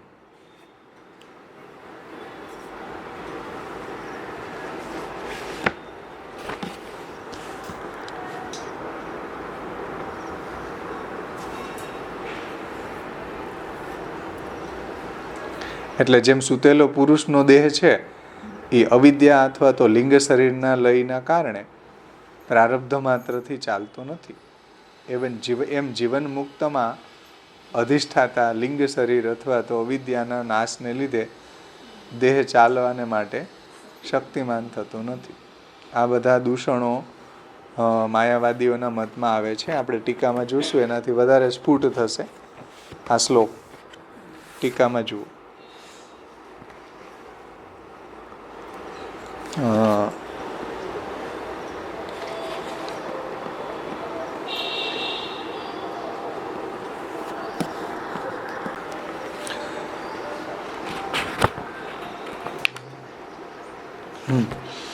यदि जीवन मुक्त है सो मुक्त ही है. जीवन मुक्ति कोई अलग पदार्थ नहीं है ऐसो कहोगे. આવું જો માયાવાદીઓ કહે છે આપણને, यदि जीवन मुक्त है सो मुक्त ही है, जीवन मुक्ति कोई अलग पदार्थ नहीं है. એટલે આપણે એમ કીધું ને કે ભાઈ જીવન મુક્તિ છે એ અલગ પદાર્થ છે, એ પરમ મુક્તિ નથી. પરમ મુક્તિમાં તો દેહ છૂટી જાય અને દેહ છૂટ્યા પછી મુક્તિ મળી જાય. સમજ્યા? અને જીવ જે છે અવિદ્યાથી ગ્રસ્ત હોય ત્યારે સંસારી હોય, અવિદ્યા દૂર થઈ જાય ત્યારે વચ્ચેની જે જીવન મુક્ત કહેવાય, જ્યારે એનો દેહ અહીંયા ભૂતલ ઉપર ટકેલો છે પ્રારબ્ધ વશાત, ત્યારે એને જીવન મુક્તિની અવસ્થા કહેવામાં આવે છે. તો માયાવાદી એમ કે ભાઈ જીવન મુક્તિ છે એ મુક્ત જ કહેવાય ને.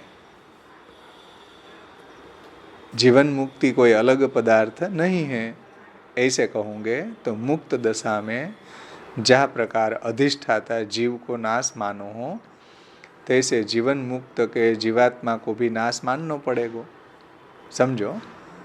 तो मुक्त दशा में तमारा मत में अधिष्ठाता जीवनो नाश मानो छो तमे.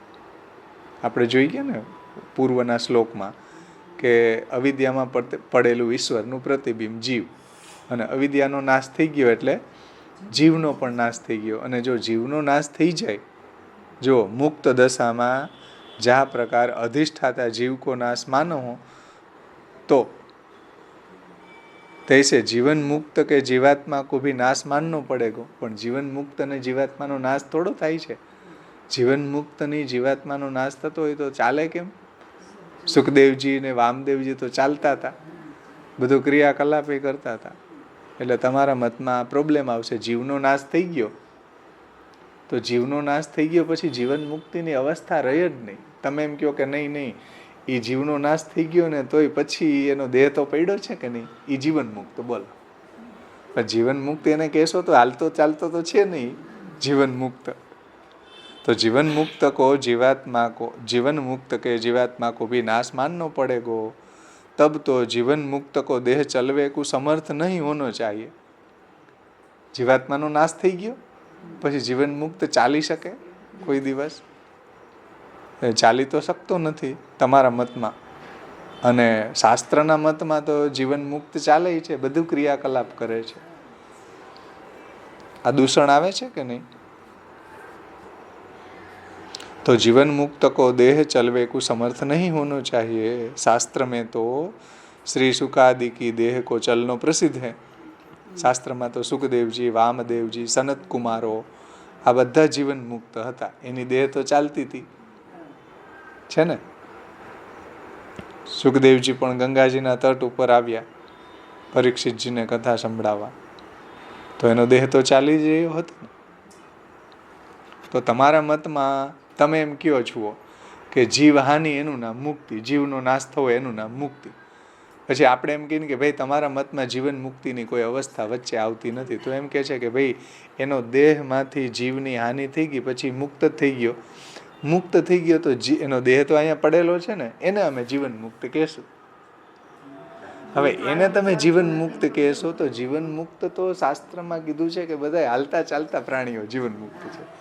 એ તો હાલતો તો છે નહીં, જીવની તો હાનિ થઈ ગઈ પછી ચાલશે થોડો જીવન મુક્ત। સમજાઈશ ને? આ પ્રોબ્લેમ આવે છે તમારા મતમાં।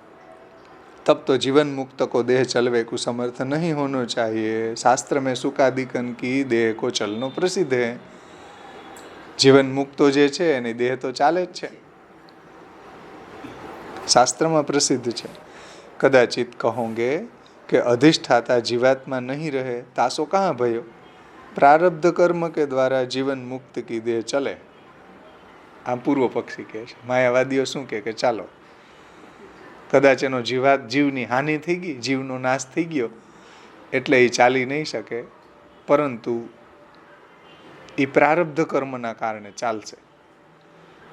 कदाचित कहोगे कि अधिष्ठाता जीवात्मा नहीं रहे तासो कहाँ भयो?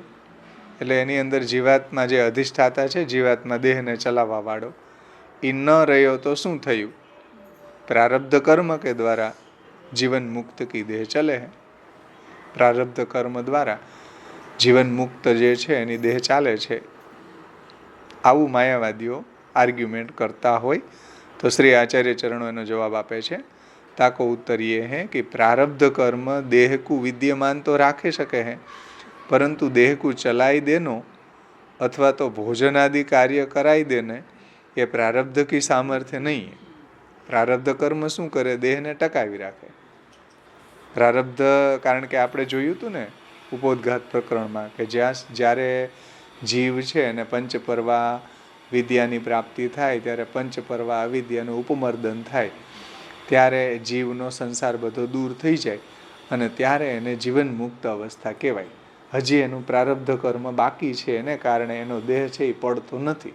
प्रारब्ध कर्मने कारणे ए जीवी रह्यो छे, साव जीवन मुक्त छे। सुखदेवजी, सनत कुमार, वामदेवजी जेवो आ आपणो शास्त्रनो मत छे। हवे ई एम कहे छे के जीवनी हानि थई गई, जीवनो नाश थई गयो पछी एनो देह तो रह्यो के नहीं, एने अमे जीवन मुक्त कहेशुं। तो महाप्रभुजी एम कहे छे के भाई एने जीवन मुक्त कहेवाय थोड़ो, जीवन मुक्तनो तो देह चालतो होय। તમે એમાંથી જીવ જ નીકળી ગયો પછી એનો દેહ થોડો ચાલે? તો માયાવાદી એમ કે નહીં, તો એ પ્રારબ્ધને કારણે ચાલશે। પ્રારબ્ધને કારણે થોડો દેહ ચાલે જીવ નીકળી ગયા પછી? પ્રારબ્ધ છે એ દેહને ટકાવી રાખે છે, પણ એ કાંઈ ખાવા પીવા કે એને હાલવા ચાલવા થોડો સમર્થ રાખે પ્રારબ્ધ? જીવ જ ન હોય તો શું કરે ને દેહ એકલો?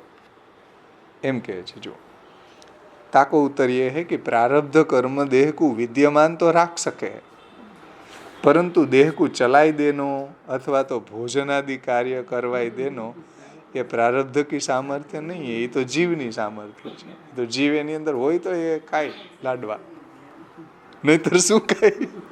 जीवन न होय तो शुं खाय? प्रारब्ध कर्म શું કરે બેઠું બેઠું અંદર? ભોજન આદि કાર્ય વગેરે થઈ ન શકે ને। हाँ, ये प्रारब्ध की सामर्थ्य नहीं है। प्रारब्ध की यदि ये सामर्थ्य होय तो सुसुप्त अवस्था में सोते भये मनुष्य को प्रारब्ध क्यों नहीं चलाई सके है? जो प्रारब्धनी एवी सामर्थ्य होय तो જ્યારે એ સુષુપ્ત અવસ્થામાં પડ્યો હોય ત્યારે તો એને કાંઈ ભાન જ નથી, ત્યારે ચાલવું જોઈએ ને। તો પ્રારબ્ધમાં જો એવું સામર્થ્ય હોય જીવને ચલાવવાનું તો સુષુપ્તિ અવસ્થાની અંદર એને કેમ એ ચાલતો નથી? બોલો, પ્રારબ્ધની આવી સામર્થ્ય હોય કે એ ભોજન કરાવી દે અને એને ચલાવી દે, તો સુષુપ્તિ અવસ્થા જ્યારે ગાઢ નિંદ્રા હોય ત્યારે તેને ભાન જ નથી, ખબર જ નથી પોતે ક્યાં સૂતો છે, શું થઈ રહ્યું છે, કાંઈ એટલે કંઈ અનુસંધાન નથી। ગાઢ નિંદ્રામાં ચોરી કરીને ઘરમાં વહી ગયા તોય ખબર ન પડી, ખબર પડે ગાઢ નિંદ્રામાં? તો જો પ્રારબ્ધ વસાત દેહ ચાલતો હોય તો અહીંયા ખબર પડી જવી જોઈએ ને કે દેહ ચાલીને જોવા જવો જોઈએ ને ડેલી ચોર આવ્યા કોણ આવ્યું। प्रारब्ध वसात जो देह चालतो होय तो सुसुप्ति अवस्था में सोते भये मनुष्य को प्रारब्ध क्यों नहीं चलाई दे सके है? तो त्यारे चलावी देवा सकता था प्रारब्ध। समझ में आवे छे? सुसुप्तिमां गाढ़ निंद्रामां कोई जातनुं अनुसंधान आपणने रहेतुं नथी। एवी अवस्थामां प्रारब्धने चलाववुं जोईए। तासो जीवन मुक्त की देह में अधिष्ठाता एटले के आत्मा जीवात्मा अवश्य रहे हैं। आपणो महाप्रभुजी कहे छे एटला माटे तमारे एम मानवुं पड़शे के जीवन मुक्त की देह में अधिष्ठाता जीवात्मा एमां अवश्य रहे छे तो ज जीवन मुक्त चाली शके छे, भोजन आदि व्यवहार करी शके छे देहादिकन में, परंतु अध्यास नहीं रहे है। जीवन मुक्तनी अवस्थामां एनो देह टकेलो छे परंतु एनी अंदर एवा कोई अध्यास नहीं। देहाध्यास, प्राणाध्यास, इंद्रियाध्यास, अंतःकरणाध्यास इत्यादि इत्यादि अध्यास नहीं है। यासु वाकु अनुसंधान नहीं रहे है। अध्यास न होवाना कारणे एने कोई जातनु अनुसंधान रहतुं नथी। अध्यास होय तो अनुसंधान रे, अध्यास न होय तो एने हूँ घरमां छुं के बहार छुं एवुं पण एने अनुसंधान नथी रहेतुं। कारण के कोई घर अने बहारनो अध्यास एने नथी, देहाध्यास नथी, प्राणाध्यास नथी। एने भूख लागी छे के नहीं एनुं पण अनुसंधान नथी, केम के भूख लागवी ए प्राणनो अध्यास छे तो प्राणाध्यास तो एना दूर थई गया। आपणे त्यां आवे के आस्करणजी हता एने आवी अवस्था हती ज्यां जीवन मुक्तनी वात करे एवा ज एने भोजननो कंई अनुसंधान नहोतुं, रमण रेती खाई लेता। समझो कई देहनुं ज अनुसंधान नहोतुं। रात छे, दिवस छे, भूख लागी छे के नथी लागी, कारण के एवा कोई अध्यास ज नथी एने। तो आवी जे अवस्था होय जीवन मुक्तनी तो एने अध्यास नहीं रहे है। यासु वाकु अनुसंधान ही नहीं रहे। अध्यास न होवाना कारणे कोई जातनुं एने अनुसंधान नथी रहेतुं। इतने विस्तार करी के जीव आभास रूप व प्रतिबिंब रूप नहीं है, ये बात सिद्ध भई। आनाथी सिद्ध शुं थयुं के जीव छे आभास के प्रतिबिंब नथी भाई। अने आभास अने प्रतिबिंब मानशो तो आटला बधा विरोध आवशे। शास्त्रथी विरोध आवशे, वेद, गीता, ब्रह्मसूत्र, भागवतथी विरोध आवशे, पछी आ युक्तिथी विरोध आवशे। आ बधा दूषणो तमारा मतमां छे।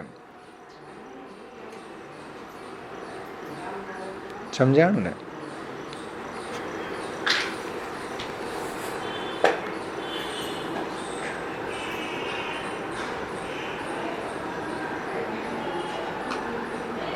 અને આપણા મતમાં છે એ અવિદ્યા નાશ થવા છતાં પણ જીવનું અસ્તિત્વ નાશ નથી પામતું. આપણે થોડા પ્રતિબિંબ માનીએ.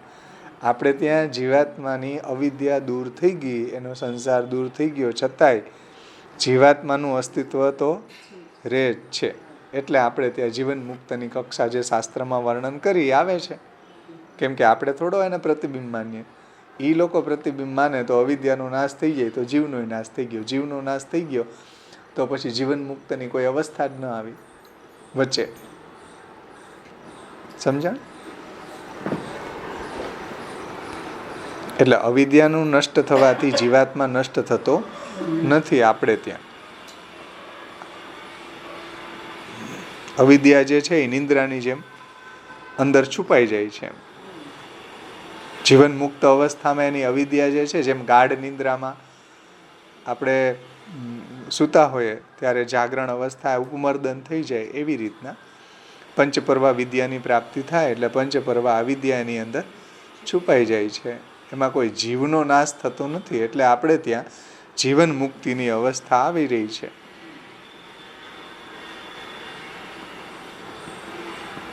બોલો, અહીંયા સુધીમાં કોઈને કઈ પ્રશ્ન છે? તો આપણે એની ચર્ચા કરીએ. કોઈને ના સમજાણું હોય આ શ્લોક તો સમજાઈ ગયું બધાને? અધિષ્ઠાતુર વિનષ્ટત્વાત ન દેહ સ્પંદિતુમ ક્ષમ પ્રારબ્ધ માત્ર શેષત્વે સુષુપ્તસ્યૈવ ન વ્રજેત. એટલે અધિષ્ઠાતુર વિનષ્ટત્વાત, અવિદ્યાનો નાશ થયો એટલે એની અંદર જે પડતું પ્રતિબિંબ છે અધિષ્ઠાતા જીવ, એનો નાશ થઈ ગયો તો દેહ ચાલવા માટે સક્ષમ રહેતો નથી. પ્રતિબિંબવાદમાં, માયાવાદીઓના મતમાં તો એમ કહે છે કે ભાઈ પ્રારબ્ધના કારણે ચાલશે. પ્રારબ્ધના કારણે થોડો દેહ ચાલી શકે. સમજો, પ્રારબ્ધના કારણે દેહ કોઈ ચાલતો નથી. જીવ જ એમાંથી નીકળી ગયો પછી થોડો એ ચાલે. સુષુપ્તસ્યૈવ ન વ્રજેત.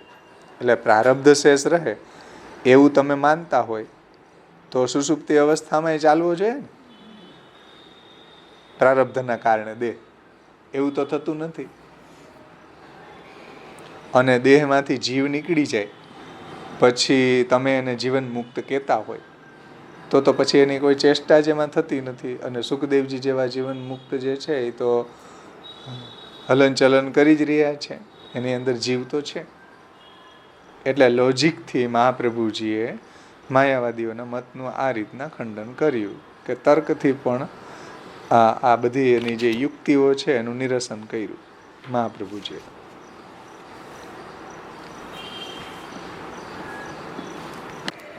શ્રી મહાપ્રભુજી આગળના શ્લોકની ઉત્થાનિકામાં આજ્ઞા કરે છે કે નનુ જીવ બ્રહ્મણો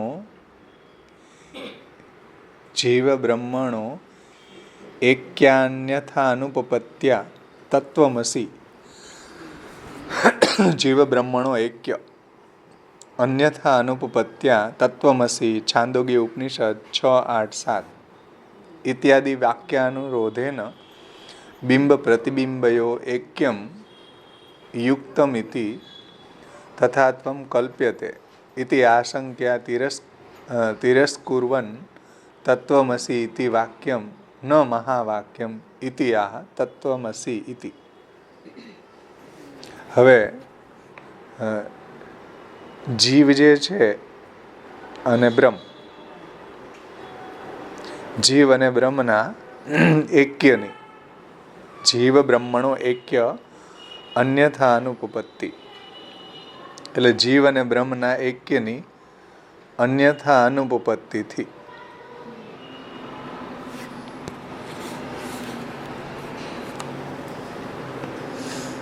તત્વમસી વાક્ય અનુસાર બિંબ અને પ્રતિબિંબનું એક્ય ઘટે છે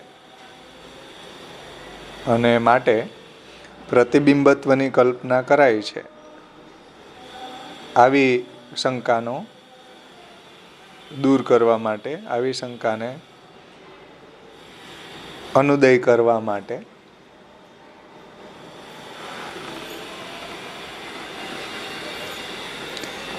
કહે છે કે તત્વમસી એ વાક્ય જે છે મહાવાક્ય છે, અને તમે એને મહાવાક્ય આખું નથી લેતા, એમાંથી અડધું પડધું લઈને પછી એનો અર્થ કરે છે.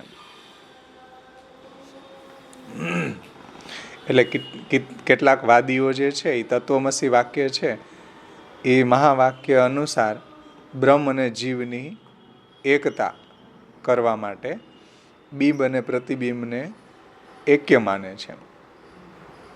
આ દ્રષ્ટાંતથી બ્રહ્મનું બિંબ અને જીવનું પ્રતિબિંબ રૂપ માનીને જીવ અને બ્રહ્મ આ બંનેને એક માને છે.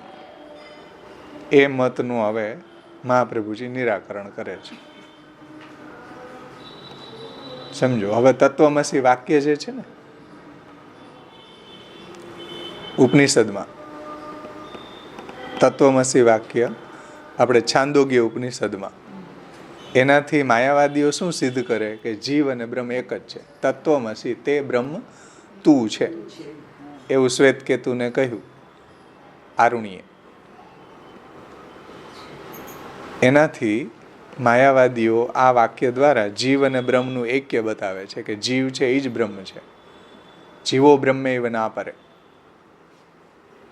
જગત મિથ્યા, બ્રહ્મ સત્ય, જગત મિથ્યા, જીવો બ્રહ્મૈવ ના પરે. જીવ જ બ્રહ્મ છે એવું એ તત્વમસી વાક્યથી સિદ્ધ કરે છે. મહાપ્રભુજી એનું ખંડન કરે છે. એમાં જુઓ, કિતનેક વાદી તત્વમસી મહાવાક્ય કે અનુસાર તત્વમસી તે બ્રહ્મ તું છે એ વાક્ય અનુસાર બ્રહ્મ જીવ કી એકતા કરવે કે અર્થ બિંબ પ્રતિબિંબ કો એક માને હે. એટલે બિંબ અને પ્રતિબિંબ એક જ છે, એટલે કે બ્રહ્મ અને જીવ બંને એક જ છે.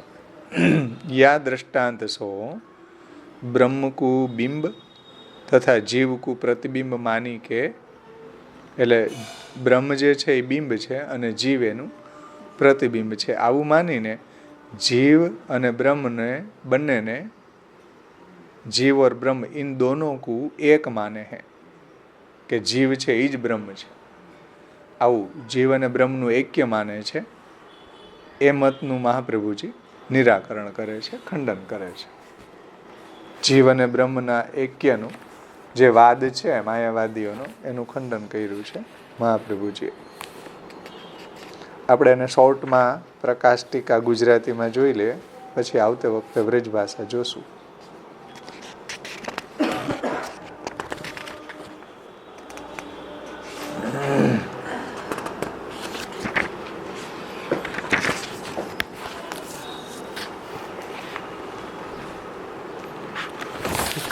શ્લોકમાં જુઓ, પેજ નંબર 152 ઉપર આવરણ ભંગ આપણે છે ને ગુજરાતી, એમાં પ્રકાશ ટીકા જોઈ લઈએ. આપણે હિન્દીમાંથી વિસ્તારથી આવતે વખતે લેશું આવરણ ભંગ સાથે. જીવ શ્લોક જોઈ લે. તત્વમસ્યાદિ વાક્યસ્ય શોધિતસ્યાપી યુક્તિતઃ ન વિદ્યા જનને શક્તિ અન્યાર્થમ તશ્ચ કીર્તિતમ.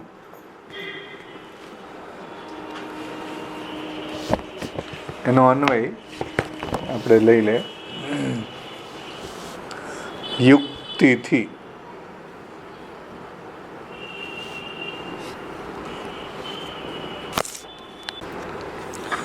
તત્વમસ્યાદિ વાક્યસ્ય શોધિતસ્યાપી યુક્તિતઃ ન વિદ્યાજનને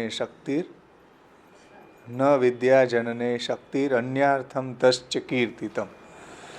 એટલે યુક્તિતઃ એટલે યુક્તિથી, શોધિતસ્ય શોધિત કરે તો, અપી એટલે પણ, તત્વમસ્યાદિ વાક્યસ્ય તત્વમસી ઇત્યાદિ વાક્યોની વિદ્યાજનને એટલે કે જ્ઞાન ઉત્પન્ન કરવામાં ન શક્તિ, એટલે શક્તિ નથી એમ. તત્વમસ્યાદિ વાક્ય કહી દો એટલે કાંઈ જ્ઞાન ઉત્પન્ન નથી થઈ જતું. અન્યાર્થમ અન્ય પ્રયોજન માટે તત્કીર્તિતમ તે કહેલું છે.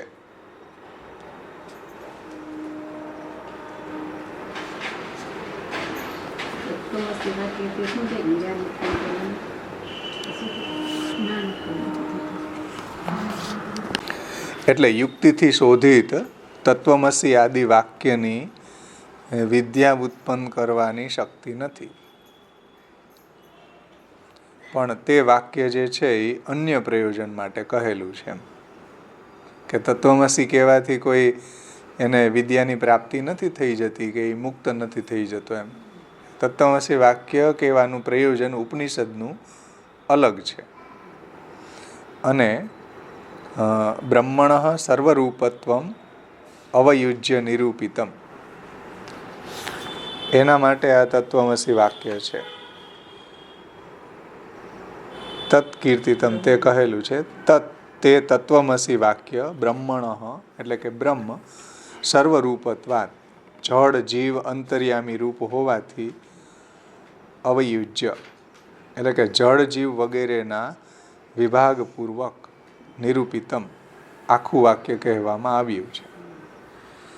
તાત્પર્ય એ છે, જુઓ આપણે આ આવતે વખતે એનું વિસ્તાર કરશું, પણ કહેવાનું મહાપ્રભુજીનું તાત્પર્ય એ છે કે ભાઈ યુક્તિ માત્રથી શોધિત જે તત્વમસી આદિ વાક્યની વિદ્યા ઉત્પન્ન કરવાની શક્તિ નથી.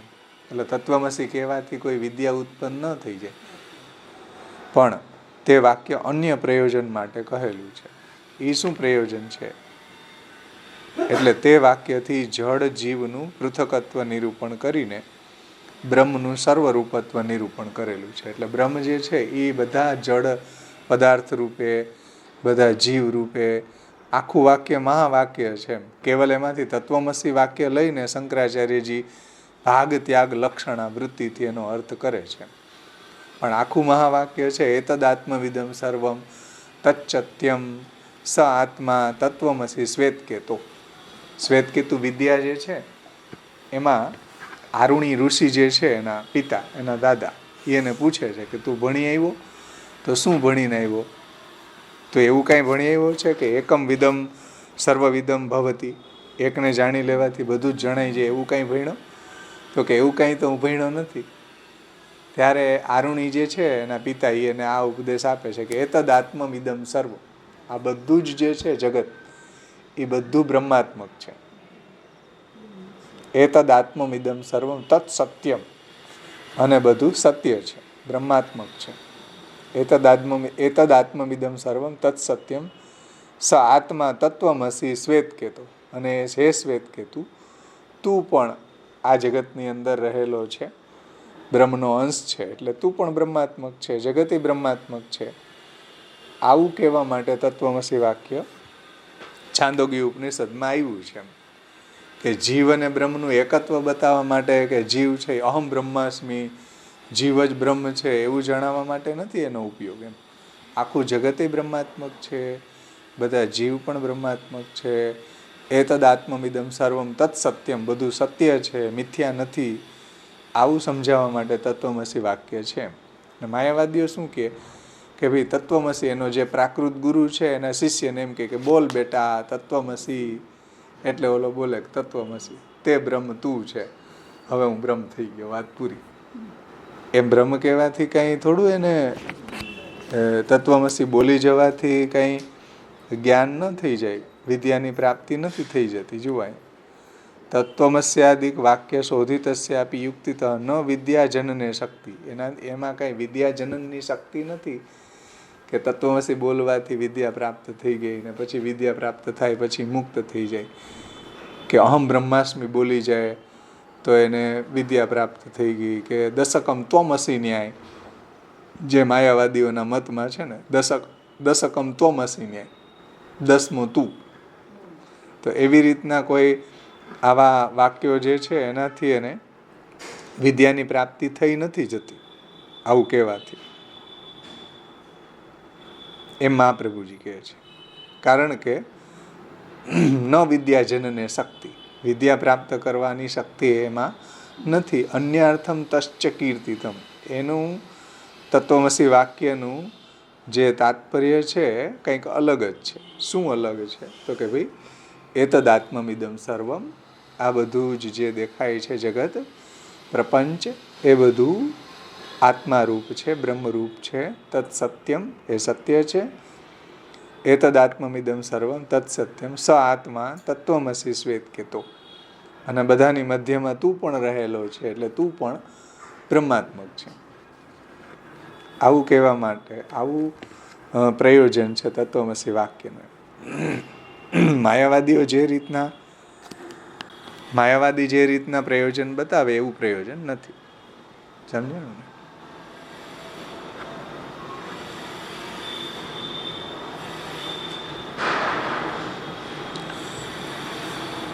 શ્લોકનો અર્થ સમજાણો બધાને કે ના સમજાણો?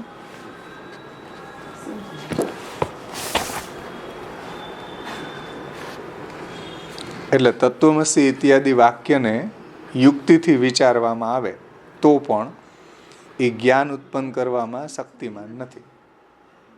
સમજાણ? જેમ અપરોક્ષ બ્રહ્માનુભૂતિવાળું જ્ઞાન એટલે અપરોક્ષ જ્ઞાન, એમ સિદ્ધ જ્ઞાન. તો તત્વમસી ઇત્યાદિ વાક્યને યુક્તિથી વિચારવામાં આવે તો પણ એ જ્ઞાન ઉત્પન્ન કરવા શક્તિમાન નથી. જ્ઞાન ઉત્પન્ન કરવા માટે તો શાસ્ત્રમાં બીજા સાધનો બતાવ્યા છે. સમ, દમ, વૈરાગ્ય, તિતિક્ષા, સાંખ્ય યોગ, વૈરાગ્ય સાંખ્ય યોગ, તપો, તપ, ભક્તિ. પણ તમે એમ કે તત્વમસી બોલવાથી જ જ્ઞાન ઉત્પન્ન થઈ જાય એવું નથી ભાઈ. અને તે અન્ય અર્થ એટલે મહાવાક્યમાં, આખું મહાવાક્ય તમે લખી લ્યો, આખું મહાવાક્ય કેવડું છે જુઓ. એટલે આવતે વખતે આપણે એની ઉપર ચર્ચા કરશું. આખું મહાવાક્ય કેવડું છે? આખું મહાવાક્ય એવડું છે કે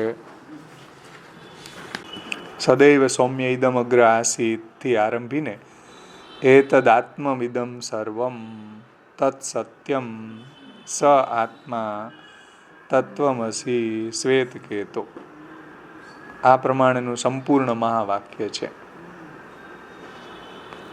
સમજણ? આખો પેરેગ્રાફ હોય ને, આખું વાક્ય હોય ને, એના ઉપરથી અર્થ ડિસાઈડ કરાય. એમ વચ્ચેથી તમે એક શબ્દ લઈને ઝંડો લઈને ભાગો એવું ન થાય. સમજાય છે? સદૈવ સૌમ્ય ઇદમગ્ર આસિતથી આરંભીને એતદાત્મવિદમ સર્વમ, એટલે સર્વ કાંઈ આ જગતમાં છે, પ્રાપંચિક પદાર્થો છે, એ બધા આત્મારૂપ છે, બ્રહ્મરૂપ છે. અને તત્સત્યમ, એ સત્ય છે, મિથ્યા નથી. માયાવાદીઓ જે મિથ્યા માને એ મિથ્યા નથી. જો આ પાછું એ કાઢી નાખે, તત્સત્યમ કાઢી નાખે. કેવલ કેટલું લે એમાંથી? તત્વમસી, આટલું જ લે. પછી સ આત્મા, તે આત્મા તત્વમસી, તે આત્મા તું છે. શ્વેતકેતુને આરુણી કહે છે. આ પ્રમાણેનું સંપૂર્ણ મહાવાક્ય છે. એનું તાત્પર્ય શું થાય જુઓ. સઘળા વાક્યથી સર્વ જડ વસ્તુનું બ્રહ્માત્મક કહેલું છે, અને સત્ય, તત્સત્ય, એ વાક્યથી જડ જગત નશ્વરાદિ દોષનો પરિહાર કર્યો છે. એટલે જડ જગત પણ સત્ય છે, નશ્વર નથી, નાશવંત નથી ભાઈ. જે એ લોકો નાશવંત માને છે ને એનો પણ દોષનો પરિહાર કર્યો છે. અને પૂર્વ અને ઉત્તર એટલે કે જડ અને જીવનું સદાત્મકત્વ હોવામાં સ આત્મા, તે આત્મા છે, એમ મધ્યમાં હેતુ બતાવ્યો છે કે બધું બ્રહ્મરૂપ છે. આત્મા એટલે બ્રહ્મરૂપ છે. આ પ્રકારે જડનું સદાત્મકત્વ કહીને તત્વમસી એટલા વાક્યથી જીવનું પણ શ્રુતિ સદાત્મક કહે છે. આ ઉપદેશ છે.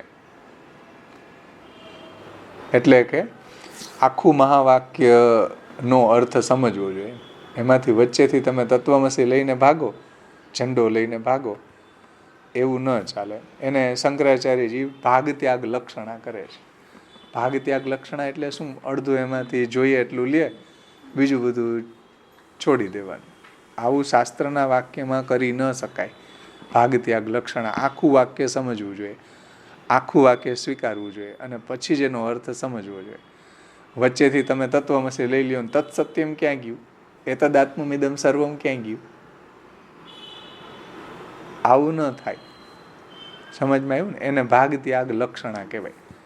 એટલે અડધું પડધું લે, એમાંથી અડધું કાઢી નાખે અને એમાં થોડું ઉમેરીને અર્થ કરી દે, લક્ષણા ભાગ ત્યાગ લક્ષણા કરે માયાવાદીઓ. એટલે મહાપ્રભુજી એનું ખંડન કર્યું છે. અહીં સુધી આપણે રાખીએ. હવે તમારે જે શ્લોક ચાલ્યા એ તમારે સમજાવવાના છે. પછી આપણે આ શ્લોક આવતે વખતે લેશું, કારણ કે આ બે સાથે છે ને 61 અને 62 ઘણો વિસ્તાર છે એનો, એ આપણે આવતે વખતે લેશું.